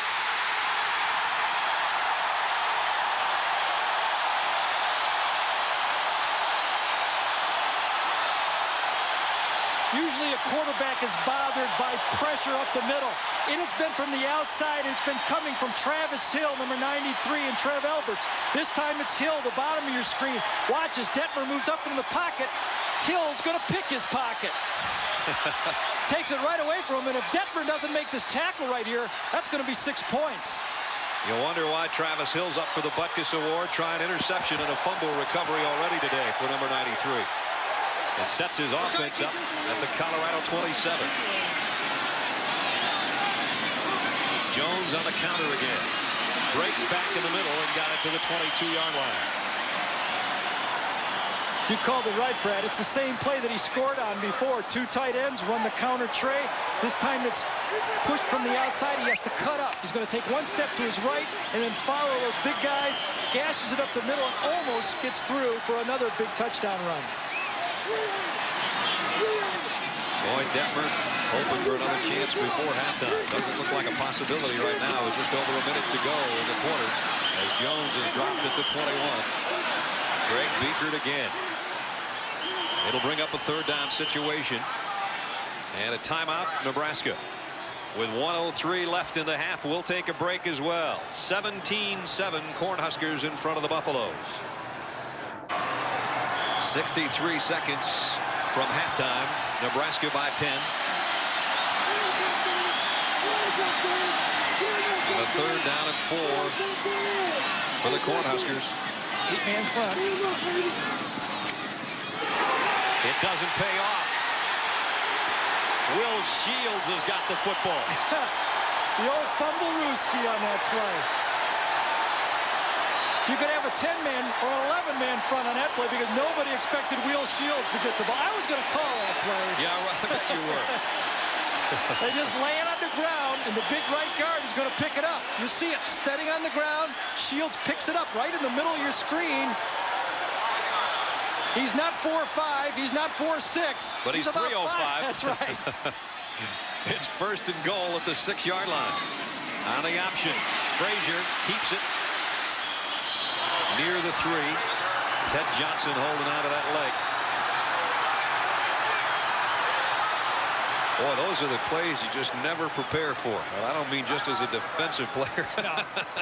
If you're willing to take that gamble on offense, and that's really the second one that Tom Osborne has done in this football game. Remember the fake field goal earlier? That's right. And that Will Shields has this little smile on his smirk on his face. He probably had it breaking the huddle that time too. What a great football player he is. First player from the state of Oklahoma ever to play for Nebraska. Two-time all Big 8 player. Yeah, and he was all Big 8 as a true sophomore. The first time that's been done here too. Somebody asked Bill McCartney during the offseason who he would start a program with in the Big 8 when they got together for their Big 8 conference. He picked this guy. Yeah, I wonder if he meant as a running back or a guard. candidate for the Lombardi Award, picks up a gigantic first down for Nebraska with 30 seconds left. Second and goal at the 3, and Tim and the gang coming along at halftime with updates on those games and all the finals from earlier today. They'll also keep you posted on what's going on with the Kansas Jayhawks, who are in first place in the Big 8 with a perfect 3-0 mark. These two clubs trying to get near the Orange Bowl right now. Nebraska just trying to get in the Colorado end zone again. Frazier keeps it. Inside the 2. Ron Woolfolk and Ronnie Bradford stopped him. Clock ticking down to 15 seconds. They'll go without a huddle. Down to 10 seconds. Frazier. Jones airborne, didn't get there. Flag down.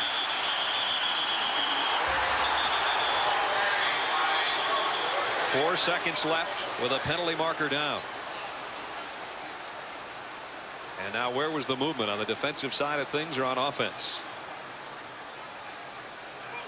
I don't know if it's going to make much difference, because on this play with 4 seconds to go, you have to believe Nebraska is going to take the 3 points and go for the field goal. It is against the defense. You want to talk decision time. The line of scrimmage was the 1. This would put it at the 18-inch line or somewhere in that ballpark. Right. It's 3rd down here, but in reality it's 4th down, because you only have time for one more play. Right. Nebraska has a timeout. I wouldn't be surprised if they took it right here. Offside on the defense. Timeout. Offense.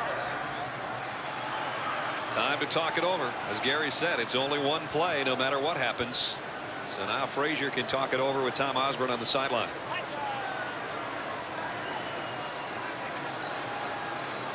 And they are definitely. Nebraska's going to try to go over the top on the previous play, but he's just hit at the top of his jump and driven backwards. Going to see it right here one more time. Comes to the outside and over the top. You see those linebackers just jump high enough to push him back. He tries to run out of it, but I assume the whistle had blown.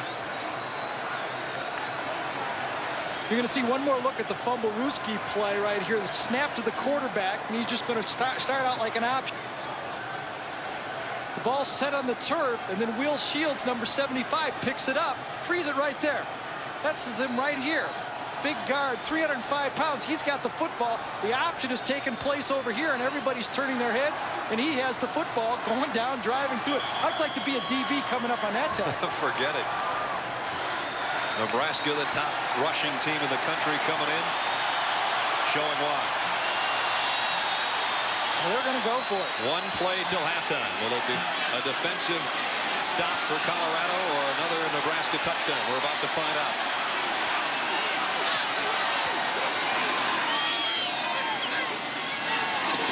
Jones. He's in.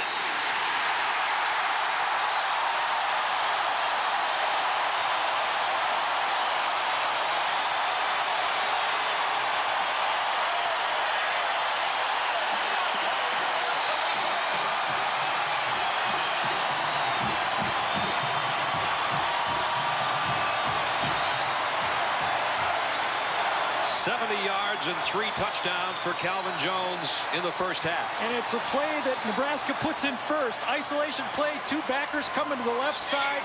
This time they don't blow an assignment, and you can see he gets it into the end zone for a touchdown. And the point after by Byron Bennett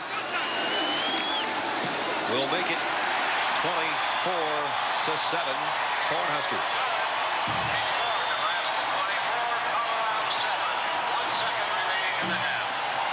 And that's a coach that's going to have to be happy heading to the locker room with what appears to be a 17-point advantage. Again, that touchdown went to the left side. And Brad, the left side of that line, Lundberg, Malin, and Scott all played 8-man high school football. 2 of them were walk-ons, and they were the ones they chose to run this ball to the left side for the touchdown.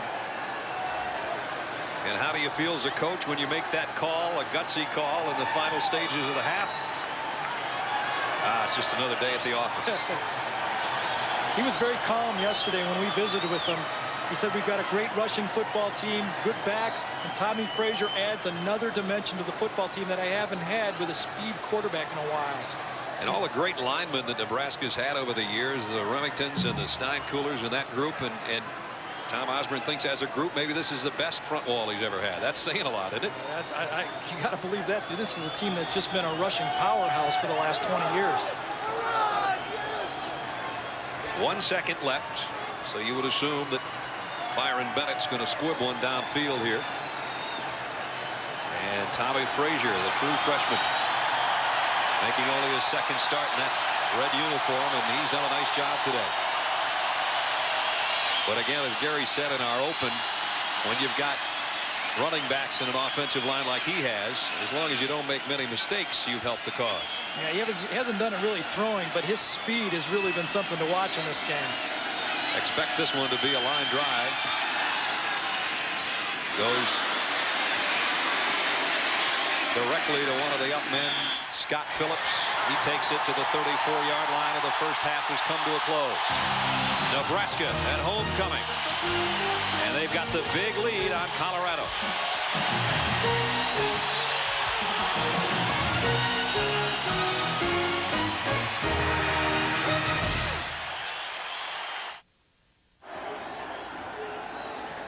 It's turning into the kind of day where you'd like to light a fire in the living room and sit back, I guess, if you're in Nebraska, and watch the Cornhuskers roll. That's what they've done so far, Gary. 24-7. They're doing what they do well, running the ball. I guess Colorado's doing all right with their air game, but they haven't got any kind of ground game going, and Detmer's paying the price for that. It's really been the problem of their game so far on offense is they've been able to run the ball. No way. They haven't been able to gain anything. In fact, their longest gain has been by Detmer on a quarterback draw, and that means Nebraska has put pressure. It's been coming from the outside, from Trev Alberts and Hill. This is just an example. Both guys coming around the corner. Nebraska's gone with a dime defense the whole time, and it's really been tough on the Colorado pass protection.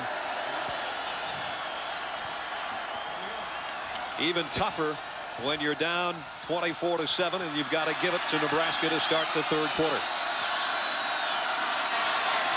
Berger to kick. Dixon and Hughes back deep for Nebraska, and they're going to try it again. That shows you the conditions we have. Remember, when the game started, it was about 50 degrees, a light rain, a very light mist, and a little bit of wind. And now we've got more wind swirling around Memorial Stadium. The rain has intensified since early in the first quarter. And if I'm standing up there, I want to make sure I can grab that railing if I have to. Either that or you better be a good ice skater, because it's getting cold, and we could have it really slippery up there. You and I are out of those blazers and into the leather jackets. We'll let everybody know that. Here's the kick. And trouble handling it. Hughes touched it, and Dixon will touch it down as we go down to Dr. Jerry Punch. Doctor? Guys, at halftime, I spoke with Colorado coach Bill McCartney, who told me they were going to go in the locker room and try to convince Coy Detmer that those interceptions were not his fault. They were basically blown assignments up front in the blockers and poor pass routes. He said, also, we know with our offense we can score a lot of points in a hurry. Our job is to convince our kids so they know it in the second half. Back upstairs. We'll find out if they can convince them. Right now, the Colorado defense on the field facing Nebraska, 1st and 20 from its own 20. A 1st and 10 from its own 20.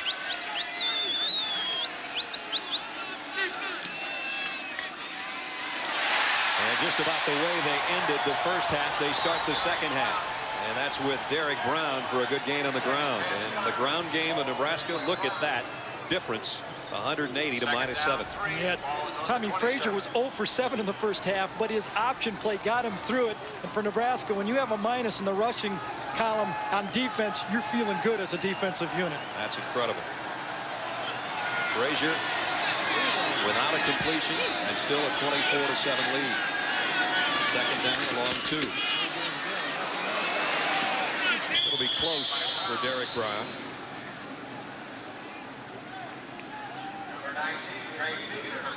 This has really been the key. I mean, it's just been choose any way you want to run this game so far. They've had equal success running it both ways. That inside left was really that big play that they had for a touchdown when Jones cracked the play and he had great blocking downfield. But, you know, they really haven't had a weakness anywhere they want to run. You can just dial a running play. They've been successful with it. Behind that front wall. Remember, they came in #1 in the country rushing, 348 yards a game, and Obviously, with that 180 total, they're well more than half on their way to another outing like that. And here's a first down and then some for Lewis. They don't use him much on the ground. When they do, he usually produces. Lance Lewis, first down out to the 41. Yeah, he doesn't get many carries, but with the ability to hand it off quickly in the option, you see those linebackers just to lean out to the outside, and that's just going to run right by him, and the fullback is very effective when you can run the ball wide. Cordell Stewart warming up on the Colorado sideline. And will the Buffaloes make a change at quarterback when they get the ball?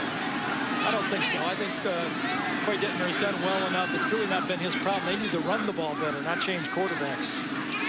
Nebraska from the 41. Frazier on the option is going to keep it. And boy, did he get tagged by Chris Hudson, the free safety. I'll tell you, that's a down goes Frazier right there. Because Hudson comes from the secondary. He's been blocked a few times, but you're going to see Frazier take it around the outside. And if he was a boxer on this one, you'd make the call. Go ahead, Brad, take it over. You're the real announcer. Down goes Frazier. Down goes Frazier. This is a knockout blow coming from the secondary, and boom. Chris Hudson, a sophomore out of Houston, one more look from one more angle, and it doesn't get any prettier for Tommy Frazier. 2nd and 9. Weaving his way up to the 47 is Derek Brown. Marcellus Elder, who was shaken up earlier in the game, back in there and made the tackle. And again, they start the third quarter as they started the first quarter, with Derek Brown as the main man on the ground. And then when they go to Calvin Jones, he gives them a little something different, and he's got 3 touchdowns to show for it today. Yeah, Elder's back in. He hurt that ankle a little bit in the first half. They must have used up all their tape and got him out there. 3rd down and 4. Frazier the other way. They had him hemmed in, and he broke away.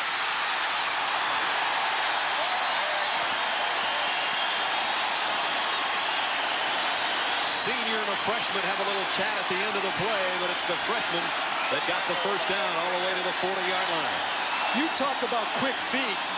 This is quick feet. You look it up in the dictionary, you're going to see this run right here for a quarter. Remember, this kid was playing high school football last year. 1, 2, a skip there, a skip there. He's into the secondary, and he gets another handcuffed right there, but he powers through it. What a magnificent run on 3rd down. Got 13 yards, his 4th run of 10 or more today on the option. This time he wants to throw. Complete to the 39-yard line. Vince Hawkins, the wingback. And it was Chris Hudson with another good hit defensively. Frazier, highly recruited, as Gary mentioned earlier, made his trip to Colorado. Definitely liked it. Bill McCartney thought he was going to have this young man as a quarterback. And then Coy Detmer came into the picture. And Coy Detmer's father and Bill McCartney had a little chat. And he said, we want Coy going somewhere where we know he's not going to have another true freshman quarterback he'll have to face. With that in mind, Detmer committed. They called Tommy Frazier and said, Tommy, we're full up at Colorado. He ends up in Nebraska, and he's kind of been a nightmare for him today. Derek Brown.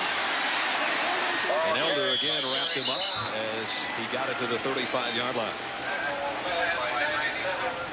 Now, if Nebraska takes this thing the length of the field to open up the 3rd quarter and gets another touchdown, it is going to be a long way back, and I don't care how well you throw the football. I just took the words right out of my mouth. I think this is a key drive in this football game. They go to behind 31-7. You're going to see a 2-minute drill the rest of the game, right? Because that's a lot of points to go against Nebraska's defense, especially the trouble they've had pass protecting from the outside. And of course, that Colorado group right there defensively been on the field a long time today.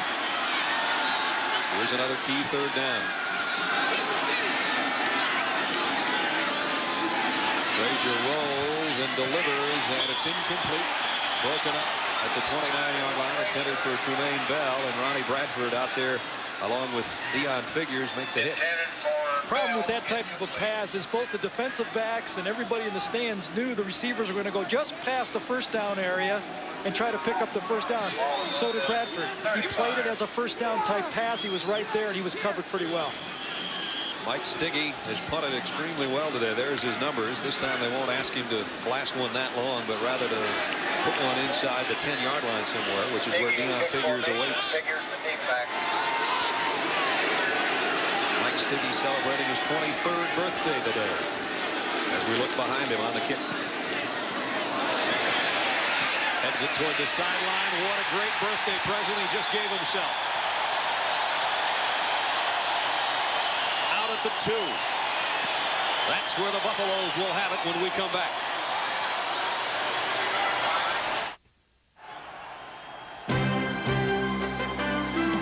ESPN's presentation of CFA college football is brought to you by Dodge, a division of the Chrysler Corporation.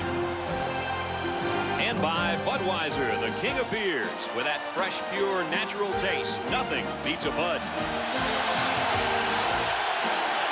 Brad Nessler, Gary Danielson, and Dr. Jerry Punch with you for Nebraska's 82nd homecoming. So far, a good one for them with a 24-7 lead.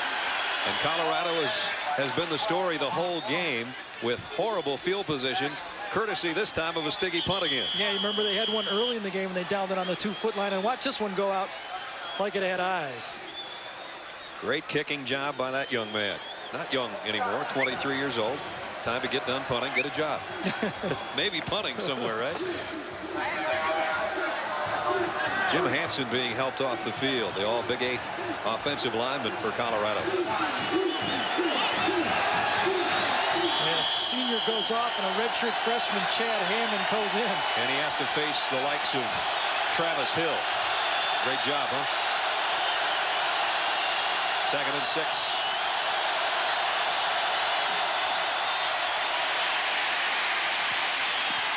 Warren run out of bounds.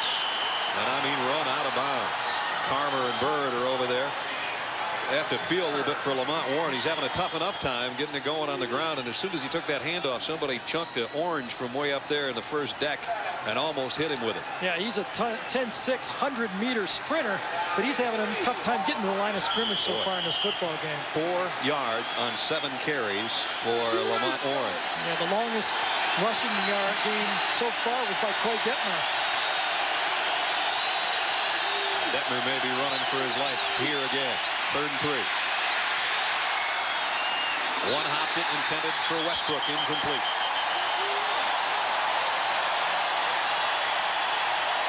Officially, he's only been sacked a couple of times, but when you count the knockdowns and the hurries, it's been a long day for Coy Detmer.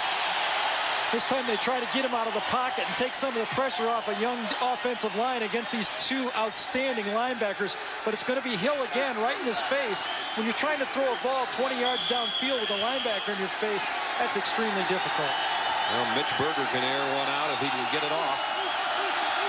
9 men on the line of scrimmage. Dual return men in Dixon and Hughes back for the Cornhuskers. Line drive kick should be returnable for Hughes from the 46. To the 44 of Colorado with 9:08 to go, 3rd quarter, and Nebraska in command.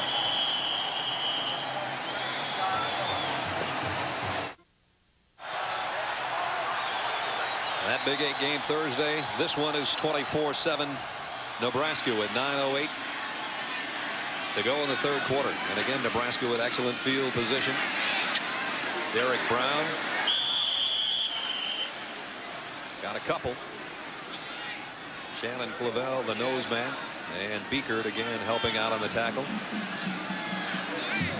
You know, you want to say when you're watching this game, is Nebraska getting too conservative running the ball here? Well, that's what they do best. Right. I mean, they're just eating up the yards, and I don't see anything wrong with running that ball between the tackles. They've had great success with it.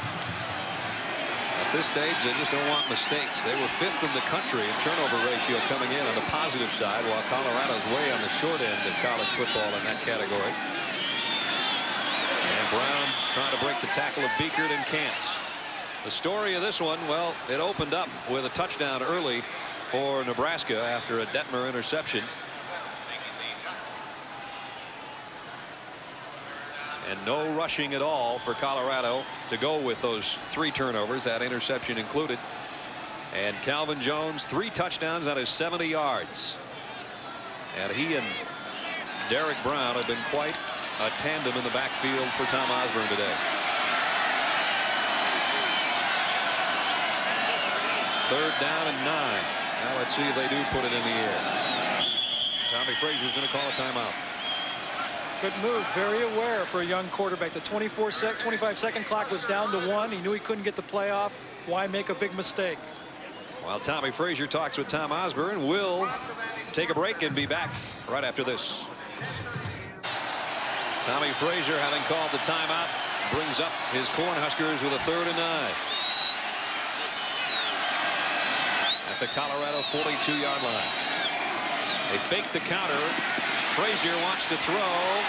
Man open, and he dropped it. Willie Washington, the tight end.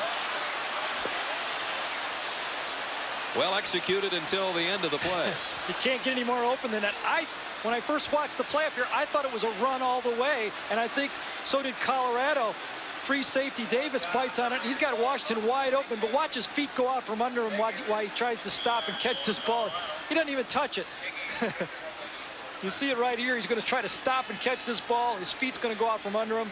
And Washington doesn't even touch the ball or slow it down on that play. Well, time for Mike Stiggy again. 2 inside the 5 today. This one just barely made the end zone. We talked about turnovers and how they can be key to these two teams. You talk about opposite ends of the spectrum. Colorado came in 104th out of 107 Division 1A schools, and they've added to that -11. -14 turnover ratio. And look at Nebraska, 7th best in the country at +11. Yeah, they've been dodging bullets with those turnovers all year, only tying 1 football game, but it's bound to catch up with you, and it looks like it is today so far. Here's the freshman back out there, Detmer. 1st and 10, Colorado. The blitz on him again, and he's intercepted.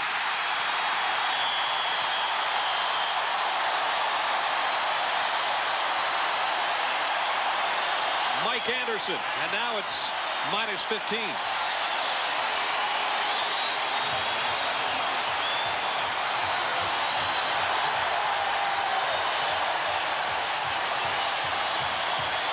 Mike Anderson does a beautiful job here of again reading Detmer's eyes. He's freed up on this play. He looks at Warren, the tailback. When he blocks, he's going to just read his eyes, and he gets into the zone, makes the interception. A real nice catch. And a 1st and 10 for Nebraska. And they turned turnovers into points before today, and they already have a 24-7 lead. Frazier on the keep. Thought about a pitch at the late stage of that option and thought the better of it. Chad Brown ran him down, number 34. 7 minutes and 10 seconds remaining, 3rd quarter. The Cornhuskers leading the Buffaloes 24-7. Key game in the Big 8.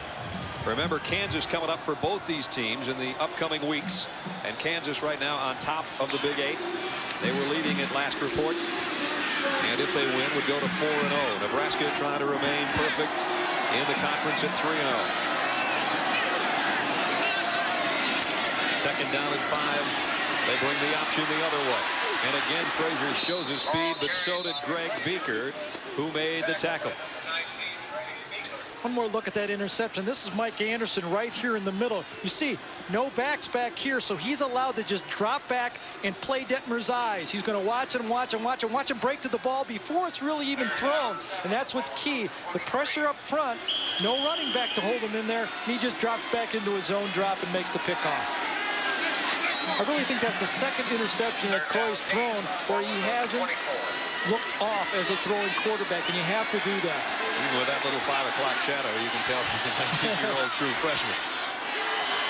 Here's another 3rd down, Nebraska. Frazier does pitch this time, and it's good for a 1st down. Ball loose at the end of the play. Nebraska still has it. Vincent Hawkins, a wingback, fell on a ball that seemed to lie there forever.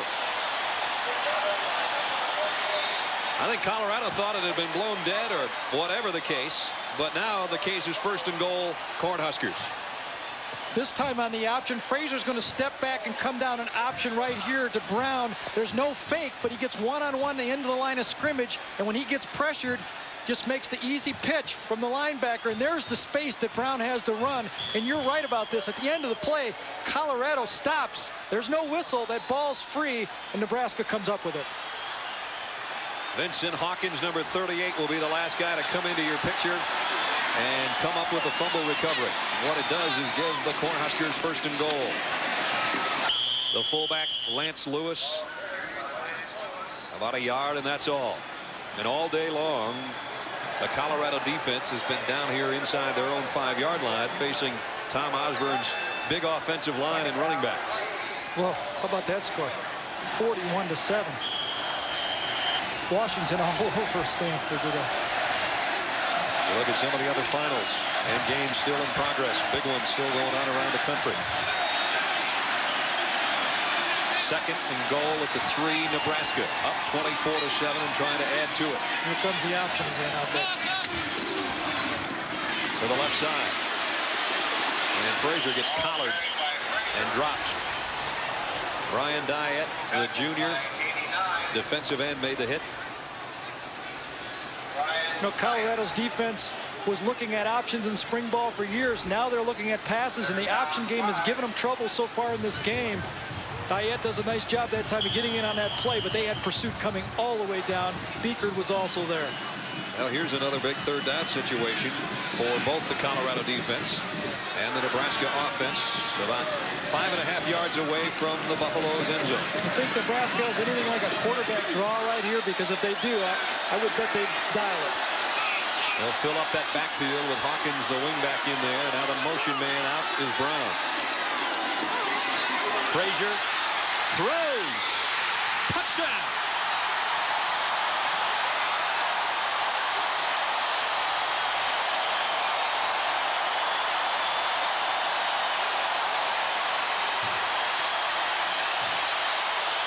Gerald Armstrong, the tight end.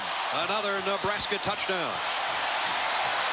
It was off the bootleg action, giving Frazier 2 options here, either to run or to pull up and throw this ball. And Frazier's so calm. Remember, just a true freshman running on offense with his feet, and now finally with the arm.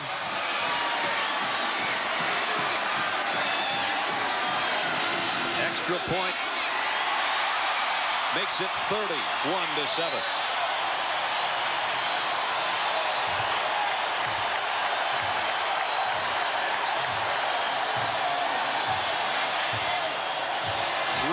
And 58 seconds to go, third quarter. Gerald Armstrong, 4 catches on the year, and then go to the right, 4 touchdowns on the year. How does that have to feel? I mean, that's a young man who walked on here at Nebraska, catching a pass, a big touchdown pass in a huge game like this. Homecoming 92 has been everything Nebraska had hoped for. It appears we're going to see Cordell Stewart.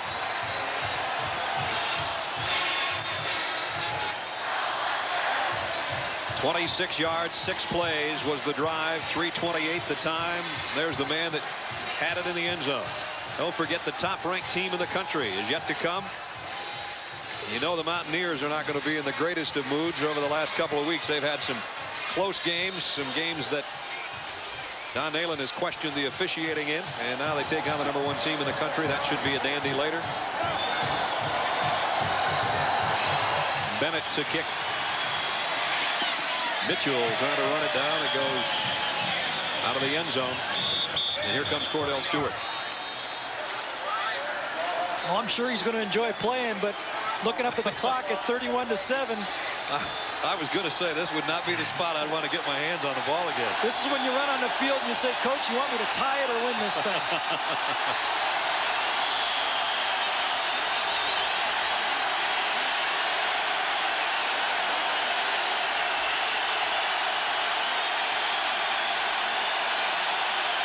You wonder if you can hear your own signals. Ball loose. Whistle dead at the line of scrimmage. Travis Hill has been all over the place. Close to that one again. Hill has had a marvelous game. A senior out of Pearland, Texas. 6'2", 240. Butkus candidate. What a game he's had. He's got an interception already today and a fumble recovery, and raised a little havoc in the Colorado backfield that time. Stewart. Here comes Hill again.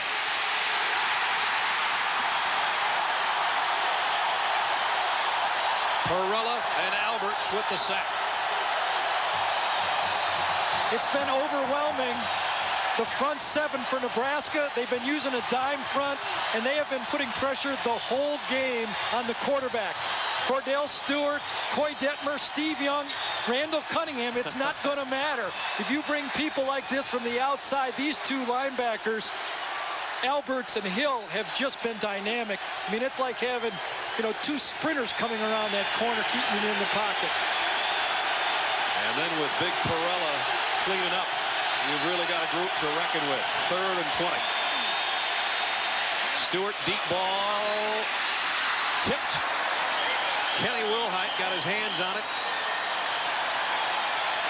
Donnell Liamidi was the intended receiver.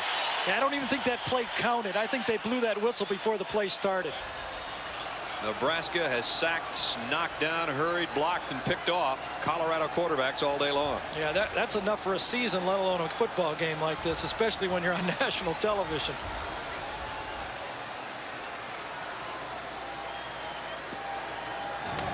Offside. Defense. 5-yard penalty. Repeat the 3rd down. They'll get another shot at it. Now it'll only be 3rd and 15. Yeah, that's a lot better. Just keep your eyes on the two outside men, 34 and 93. They've been playing havoc.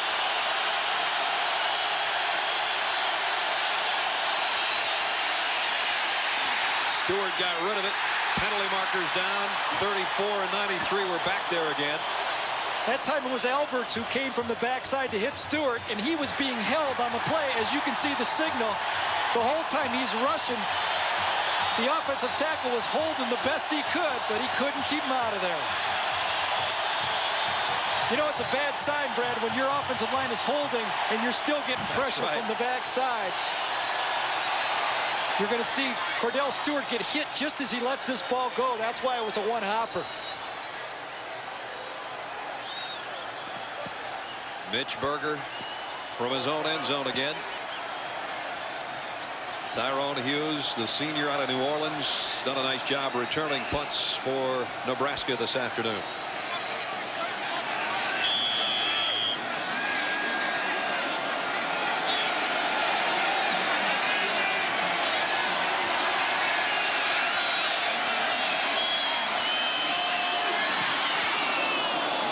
Another nice kick under pressure. Hughes from the 37. And good coverage downfield as well.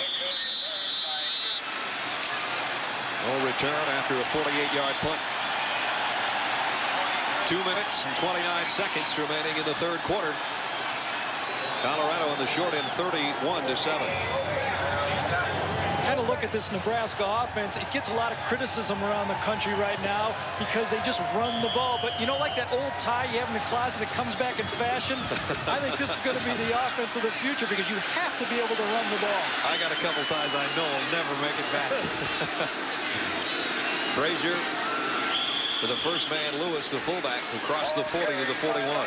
Everyone knows you have to throw the ball to move it in modern college football, but you also have to be able to run the ball a little bit, and that's what Colorado is being exposed today. Is they have no rushing attack. They put this offense in this year, and they're not ready for a defense like this. Bill McCartney, who made the drastic offensive change. Yeah, and he knew this year would be a transition year. He's looking for the long run. He's got a young football team. He's looking for 1993 and 94. Yeah, he says we're only about halfway there in our offense. On a 2nd and 6, the toss to Brown. That's a tough run. Brown got it near the 45-yard line. Chris Hudson, number 47, again from his safety spot, made the tackle. As we wind our way down, closing up the 3rd quarter, 1:30 left. I tell you, you give Will Shields the ball one time, he starts running like a back. Watch him come around. This man weighs 300 pounds. Right guard, he's going to sprint around the outside. And when he gets up on a linebacker there, he keeps pushing him out of the picture. What an offensive guard.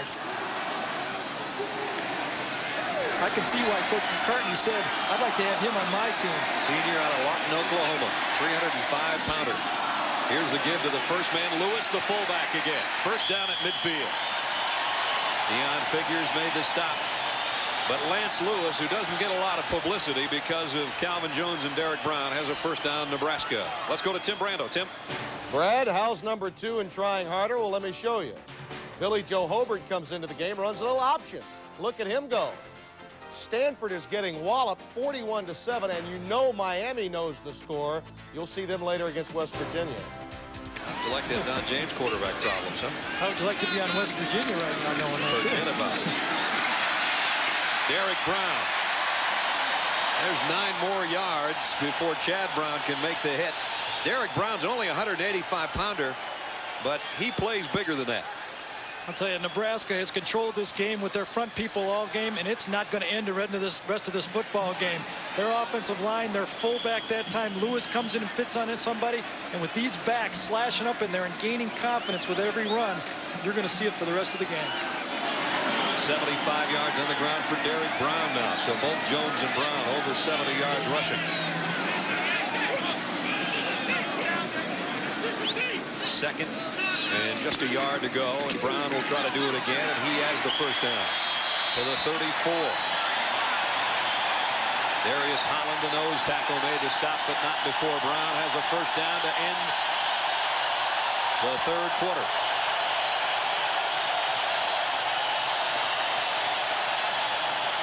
This time is Jim Scott.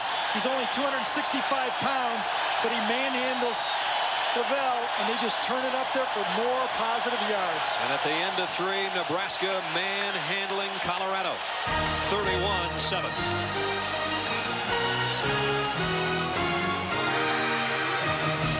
Brad Nessler, Gary Danielson, and a frozen Dr. Jerry Punch. Memorial Stadium in Lincoln, Nebraska, with a Cornhuskers lead heading into the fourth quarter, 31-7. Here's Lance Lewis, the fullback. He's going to score.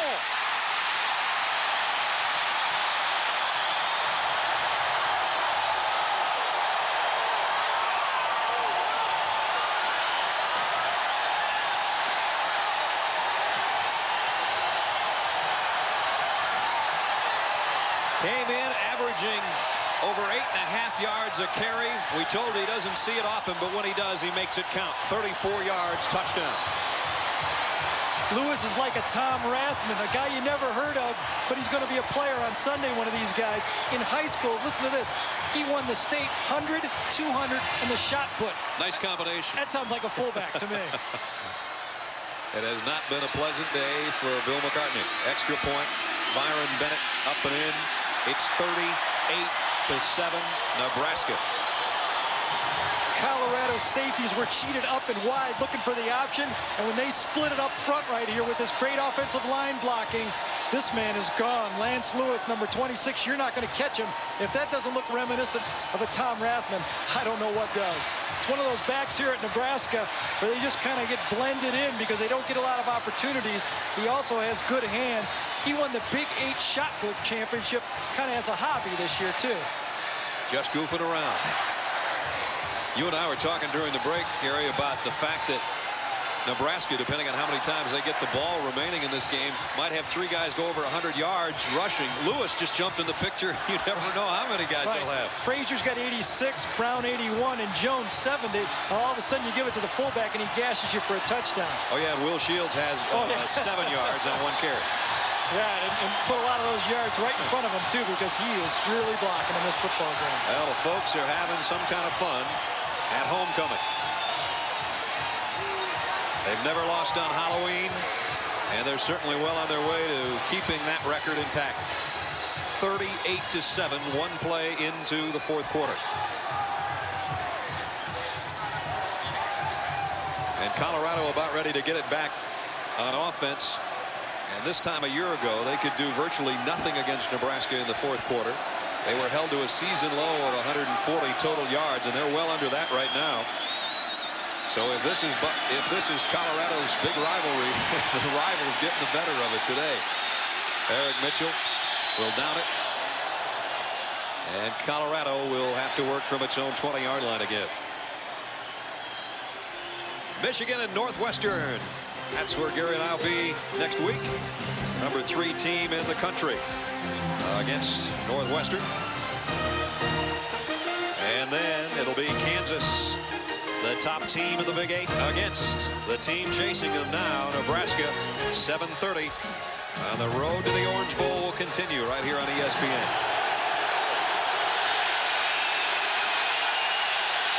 Kansas, by the way, has won their game, so they're 4-0 in the Big 8. Stewart, down he goes. It's Perella again, and Alberts is there too. Yeah, that's a nice play Nebraska has on defense, and I'm going to call it a play now because we've seen it about 25 times. The 2 wide linebackers come, pinch it, and inside Perella cleans it up. I'll tell you, this Alberts, number 34, is some kind of a football player. Look him go around the tight corner, leads it up inside, and you're looking at a 290-pounder who Coach Charlie McBride said is one of the 3 best defensive tackles that have ever played at Nebraska. The guy that helped him, number 34, a linebacker who runs under 4.7. He showed that kind of speed today. Pass complete out near the 18-yard line. Westbrook make it Ray Caruth, rather, with the catch. Bruce Moore with the tackle. You know, you wonder, a team like Missouri tosses up 424 yards passing a week ago. You come into a game like this, and Colorado looks like they just can't get it back to the line of scrimmage. Stewart got hammered as he let go of the ball. Guess who? Trev Alberts. We'll say it in stereo because this guy is some linebacker. Speech communications major. I'd imagine he's talked to both Stewart and Detmer today in that backfield. I'll tell you, even if he can't speak at all, he runs a 4.68 40, a 37-inch vertical jump, and for a tackle, that is tough to handle, a man like that coming around the corner. Tremendous job on defense by Nebraska today, forcing again a Mitch Berger punt.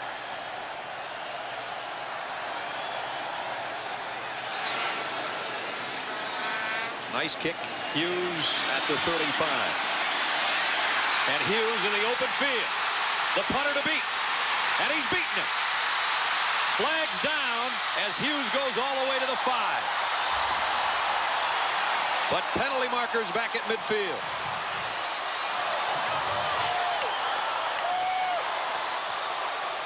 I'll tell you, Baron Miles had a tough play on this one. First he rushes the punter and gets a mouthful of helmet, and then when he comes back, he ends up clipping or blocking from behind. And it's going to negate a 60-yard punt return when they bring it back. Pushing the back. On the return. 10-yard penalty. First down. Tyrone Hughes showing his punt return capabilities. Yeah, coming from behind, it was Baron Miles, number 14, who got it, but Hughes really showed on this play that he has the speed to take it all the way on any punt. Last year, he was a wide receiver, then broke his wrist, and they switched him to defensive back. Today, he's played a little bit of both, and that doesn't even count the return game. Great run to watch again, even though they brought it all the way back to the 40 with the illegal block.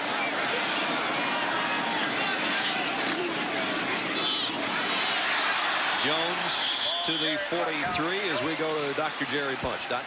Guys, it began 31 years ago with a win over Colorado. What's that? We're talking about sellouts here at Memorial Stadium. 73,650. And folks, today, the 188th consecutive sellout. And believe me, these people here are not fair weather fans. They will sit here and enjoy every minute of tonight's ball game. Hi, Coach Thayer.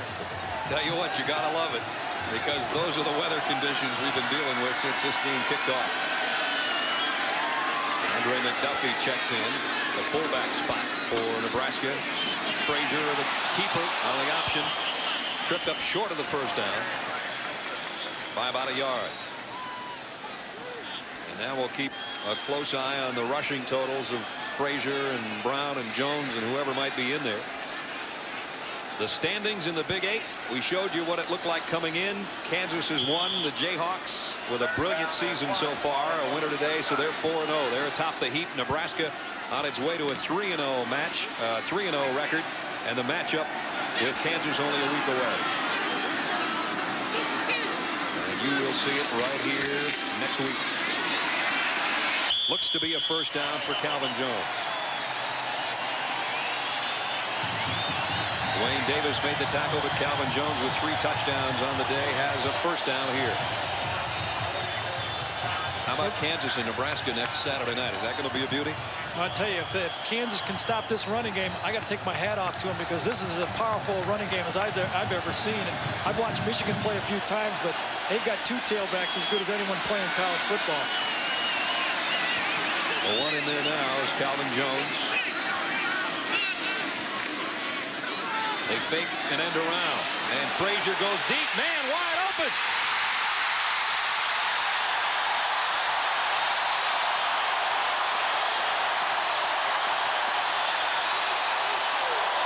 Corey Dixon, number 2, all the way inside the 2.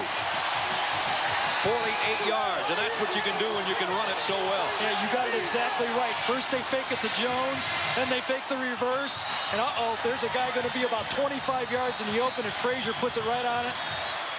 Easy catch for Dixon, and this is an offense that is running on all cylinders right now. Corey Dixon, a singer in a band. They've got to deal with Motown. I'm telling you what, he's singing on the sidelines after that one. And now it's 1st and goal, Nebraska. The throw to the end zone.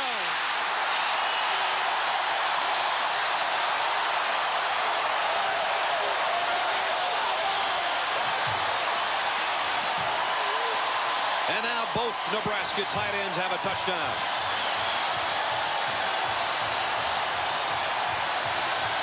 William Washington, the senior out of Tyler, Texas, has this one. Colorado sells out this time, bringing everybody to stop the run. I mean, who's going to think you're going to pass on 1st and goal? But this is 1990 football. And I'll tell you, I've been impressed with what I've seen with Tom Osborne today. He's pulled out all the stops. He's faked field goals. He's thrown on 1st and goal in close. And now he's got 44 points to show for it. Excuse me, 45 points to show for it, with 11:23 to go in the game. Upon learning Little Caesars is offering 2 pizzas for $5.99, the mind enters 5. The most comfortable jeans known to man. 45-7 Nebraska. Brad Nessler, Gary Danielson, and Dr. Jerry Punch in, quite frankly, what is sort of a shocker here in Lincoln, Nebraska. This game was supposed to be close. Ready when you are. A little indecision on the kick return. And what a shot put on at the end of that one. Toby Wright with a big tackle, and Gray was there too. And let's go to Jerry Punch. Doc? No stranger at all to the Nebraska Cornhusker faithful. Neil Smith, 87 All-American as a defensive tackle. And Neil, coming home, you got an open week at Kansas City. You got to believe that this reminds you a little bit of the defenses you played on here. Yeah, it is. I tell you, Nebraska defense is really aggressive today. I think that they're flying around the football and making things happen. And I was in the locker room before his time, and Coach Osborne said he stretched for to get 4 turnovers, and they did just that. Neil Smith will go back there for the play and come back down just a moment. Brad? From the 20. Cordell Stewart overshoots Westbrook, and we'll go back down to Jerry. Go ahead, Jerry. And Neil's back with us. It's so noisy here, it's hard to hear. Neil, you guys 4-4 at Kansas City, 1 game out behind Denver, playing extremely well. Yeah, I think we only had 1 bad game. I think that we had last week against Pittsburgh, but we have been in every one of our games. You know, I just think that the 4 games we lost has been on the road, and it's been tough for us in that situation. But we're at home, we've been playing real well. The former All-American and now All-Pro Neil Smith. All right, Jerry, tell Neil that we'll trade him an ESPN cap for that Kansas City rhinestone thing he's got happening. Stewart on 2nd and 10, and he's hit as he threw again. That's been the story for the Colorado quarterbacks all day. I'll tell you, if Bill McCartney doesn't find some running plays with these incomplete passes, this score could get up into the 60s, because they are not going to stop this offense any longer, even if they put in the backups. Look at that Florida-Georgia score. How big is that one with 4 minutes left in the Gator Bowl?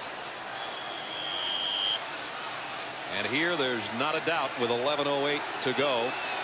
And Colorado with 106 yards of total offense. That's it.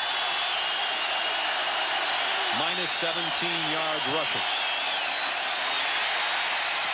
Incomplete. Pass intended for Lamont Warren. He's probably lucky he didn't catch it. And David Noonan gives Cordell Stewart a little tap as if to say, hey, man, we know it's a long day. That was Nebraska's second dime defense. There wasn't a starter on the field.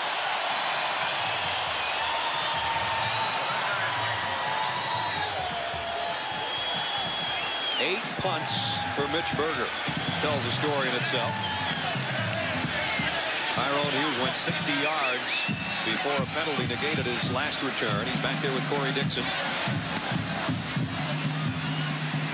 Somebody will have to field this on the hop. It's Hughes.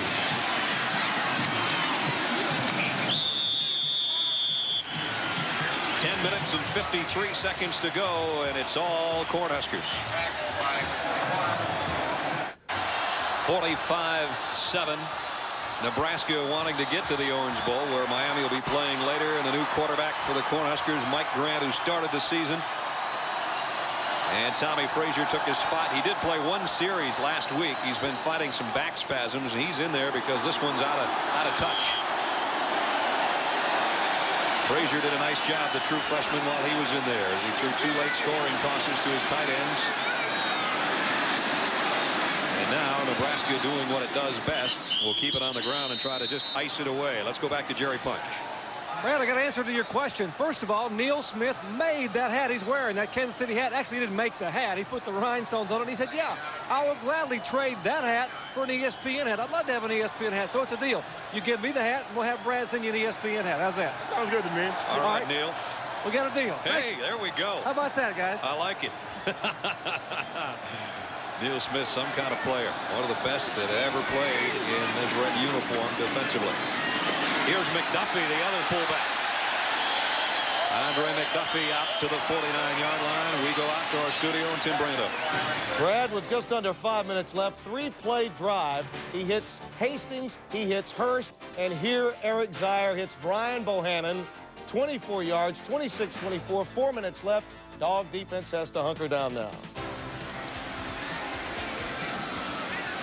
No hunkering down necessary here for Nebraska, with a 45-7 lead and 10 minutes left in the ball game.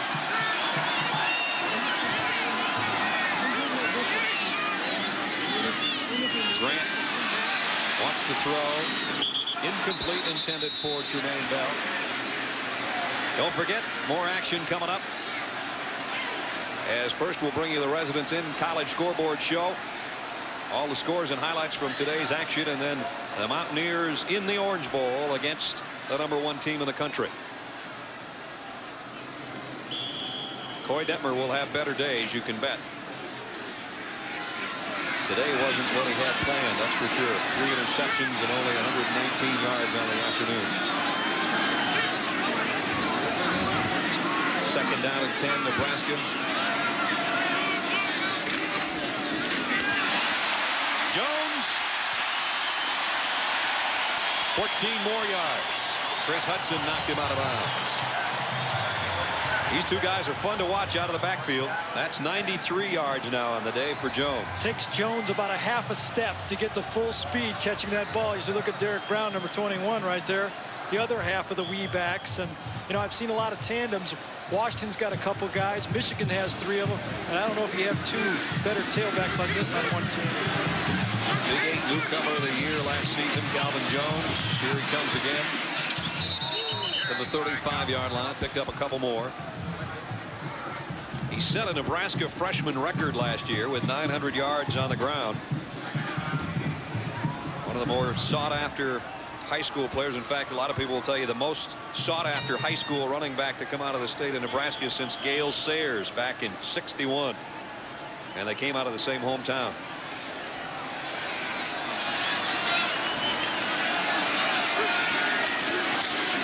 The first man, McDuffie, the fullback, to the 30-yard line. Well, there's no real secret. You know, there's been criticism of this program of Tom Osborne not being able to win big games against top 10 teams. There you see his record, 15-30. That's a fact. You can't look at it. But this program is solid. And I think with this running attack he has labeled there and his new freshman quarterback, Tommy Frazier, he has as many weapons as I've ever seen for a Nebraska team. They had not beaten a top 10 team since 1988. That one's going out the window today. 3rd and 3. Jones drags a couple of people with him. Wayne Davis, a strong safety, does hold on to make the stop. He's a little bit short of the first down. And Jones, that is, a little bit short of 100 yards on the ground.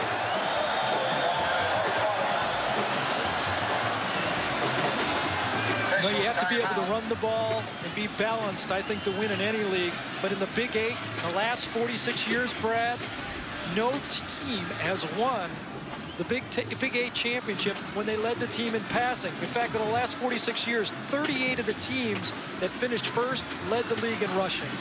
You look at the stats for Nebraska rushing, 352 yards. And they've won 45 straight. This will be 46 when they have that many yards on the ground. It's 4th down and less than 1. McDuffie's got the first down. Near the 20-yard line. Beekert and Brown, the 2 starting linebackers for Colorado, make the hit. They've made a lot of stops today, and they have been on the field a lot.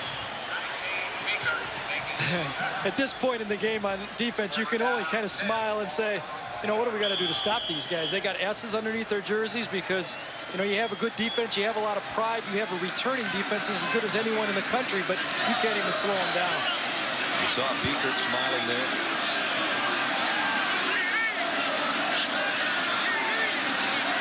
This one you just have to forget before your next game.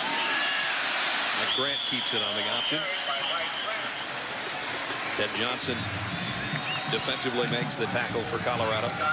Well, that's what a lot of people question in the Big 8. With the weather that they have late in the year, can you win it with a passing attack?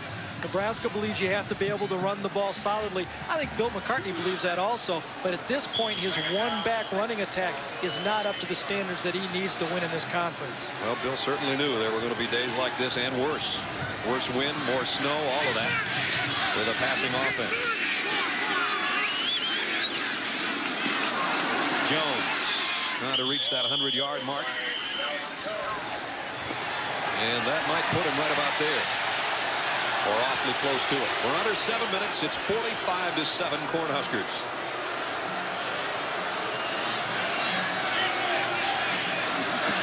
There's the situation. And a 3rd down and 4 coming up.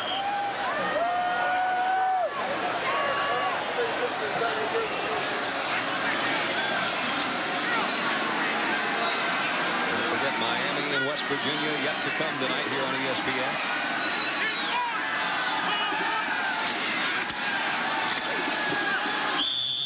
It'll be close to the first down.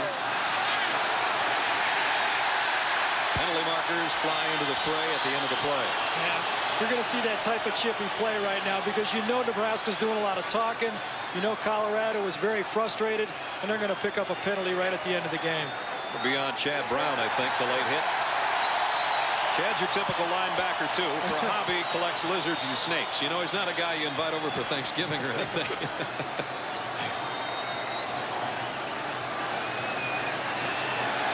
Well, the penalty will make it a first down, Nebraska, at the Colorado 5-yard line.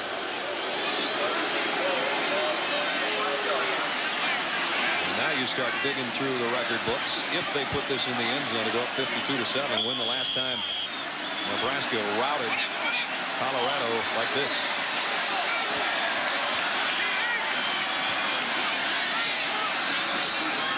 Schlesinger, the fullback, touchdown.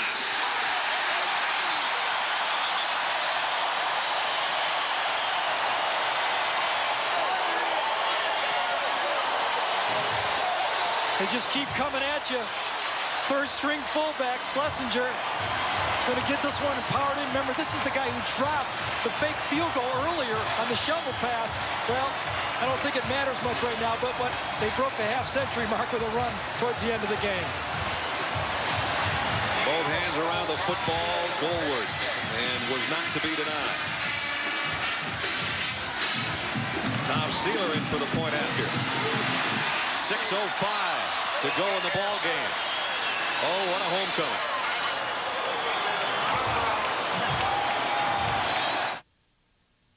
Sized Attorney General Enrique. 6:05 left in a Nebraska rout over Colorado. Sealer to punt. Eric Mitchell back.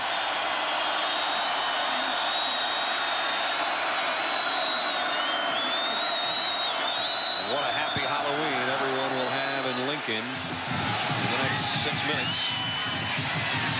Mitchell from the 2. Got it out to the 35, maybe the 36-yard line before he's run out of bounds.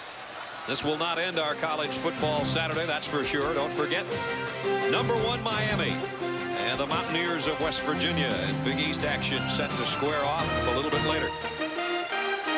Get a chance to look at Gino Chiretta and high-powered passing game of Miami. The high-powered passing game of Colorado hasn't mattered today. No, it really hasn't. They've just haven't been able to handle the guys up front, and they need to run the ball here just to get this game over with.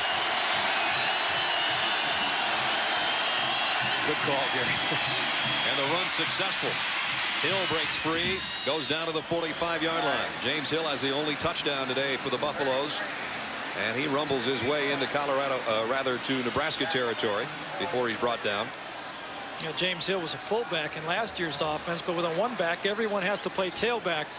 And they're just going to have to get better at a few more running plays, I think, in this offense to be successful for days like this. I mean, I think it can work, but I think you have to be able to run the ball in a one-back offense. First down of this half for Colorado. Nowhere to hide for Lamont Warren. Lamont Warren losing yardage today. Nearly every time he touches the football. Here we go again. Want to play quarterback? 12 knockdowns. You're going to be sore the next day. That's just no way to run a pass offense. They're just getting manhandled from the outside in. Without a running attack, Charlie McBride has been able to pull the strings today. Charlie, a former Colorado Buffalo, graduated from Colorado and says it's always a little bit special because he's got so many friends back in Boulder. But he's been here a long time as defensive coordinator with Tom Osborne, and I don't even think he could have dreamed his defense would come up with the kind of game they had today. Yeah, I got a chuckle. He said, I make my donations every year to the school. Yeah, I love my school. Right. Well, he made a donation today. This is going to have a lasting impact on the Colorado program. They want to get out of here. Under 5 minutes, 52-7 Nebraska.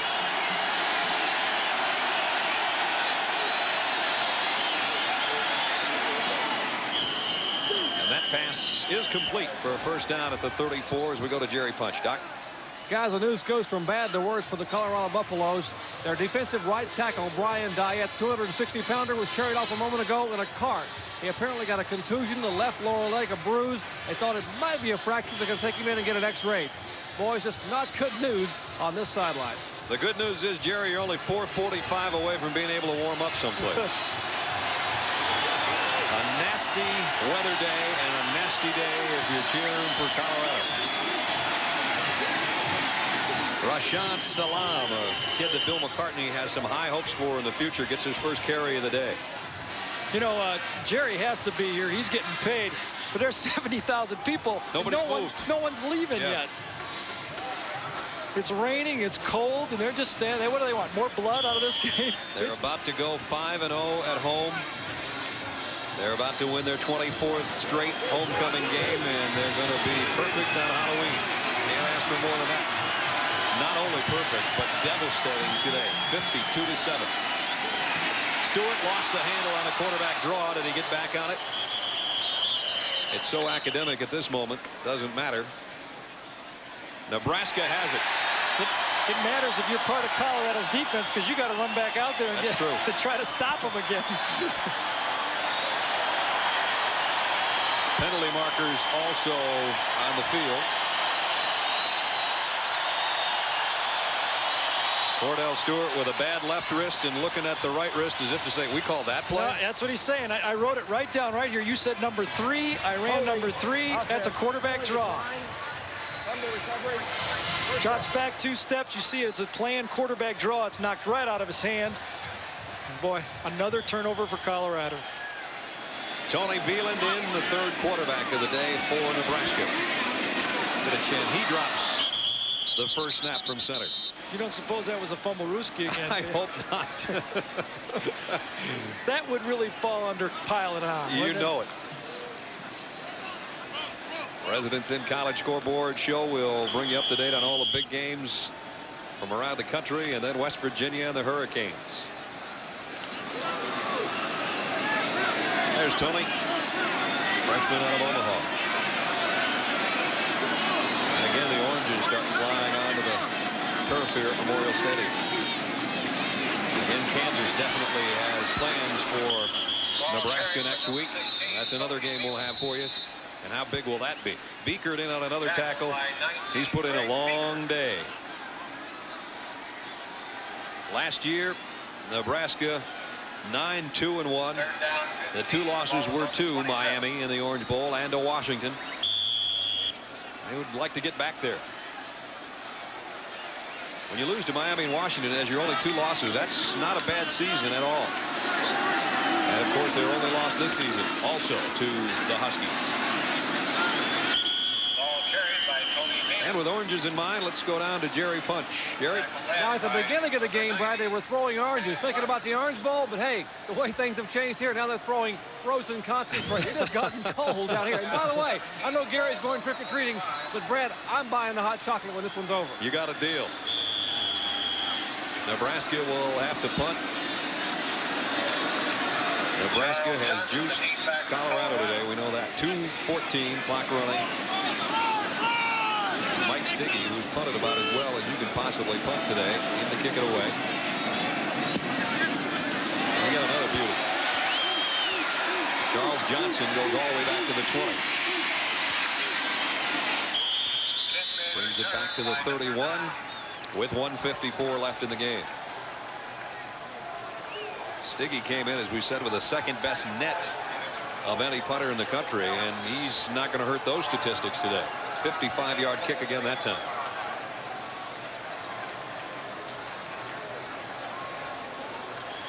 Now you start wondering where Nebraska fits into the hierarchy of college football. You know, you look at the top teams, the Miamis, the Washingtons, and Michigan had to work against your old club, your alma mater today, to get their win. Nebraska's looked as dominating as anybody we've seen. Oh, absolutely. But I just don't know how Nebraska passes up teams that, haven't lost a game or with one tie. That's their problem. Another Nebraska fumble recovery. Troy Branch has got this one. That kind of day. Let's go to Tim Brando. Tim? Brad, I've got a Heisman update for you, and the front runners had bad days. Marshall Faulk, 18 carries for 60 yards, had an injured quad in the game, but they do win against Colorado State. Garrison Hurst, even worse day, 14 carries for 41 yards. Gators win at 26-24. What does all this mean? It means that Gino Torretta can step up against West Virginia tonight at 7:30. Back to you guys. Lee Corso's been saying that all season, hasn't he? Here's Nebraska on offense again, as if they need it. Jeff Makovica on the carry this time. And we are in the 3-deep area of the running backs for Nebraska. Coy Detmer, the freshman who started this ball game. Brother Ty, I'm sure, watched this one, and Ty didn't have too many bad days, and a lot of great ones, and I think that young man probably will too. Oh, absolutely. I think what you're going to look at, though, because he and Stewart are 1 year apart only, I still look for Detmer to get a redshirt possibly next year, because they would like to separate those two in ages.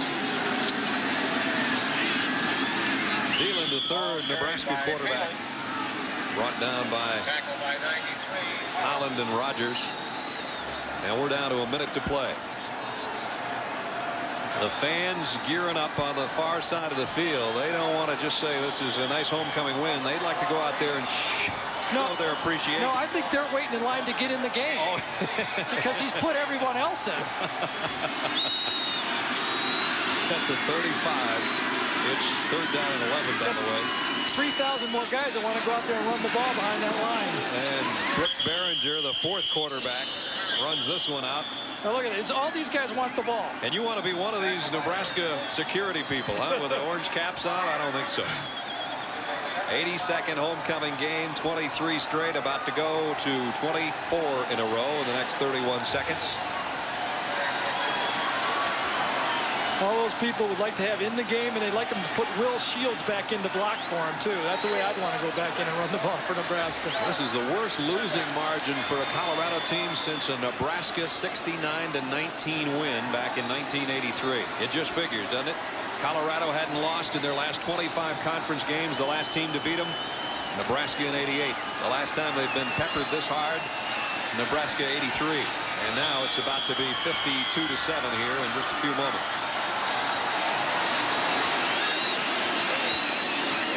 And I'm glad I'm not Jerry Punch, and hopefully he's on the near side. It's getting a little bit spooky down there on Halloween.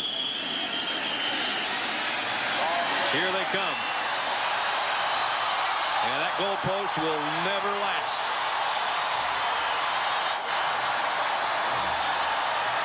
Nebraska stays unbeaten in the Big 8. Final, Cornhuskers 52, Buffalo 7. For Jerry Punch and Gary Danielson, I'm Brad Nessler. Mayhem at Memorial Stadium, and we'll send it back to Chris Fowler. Chris. All right.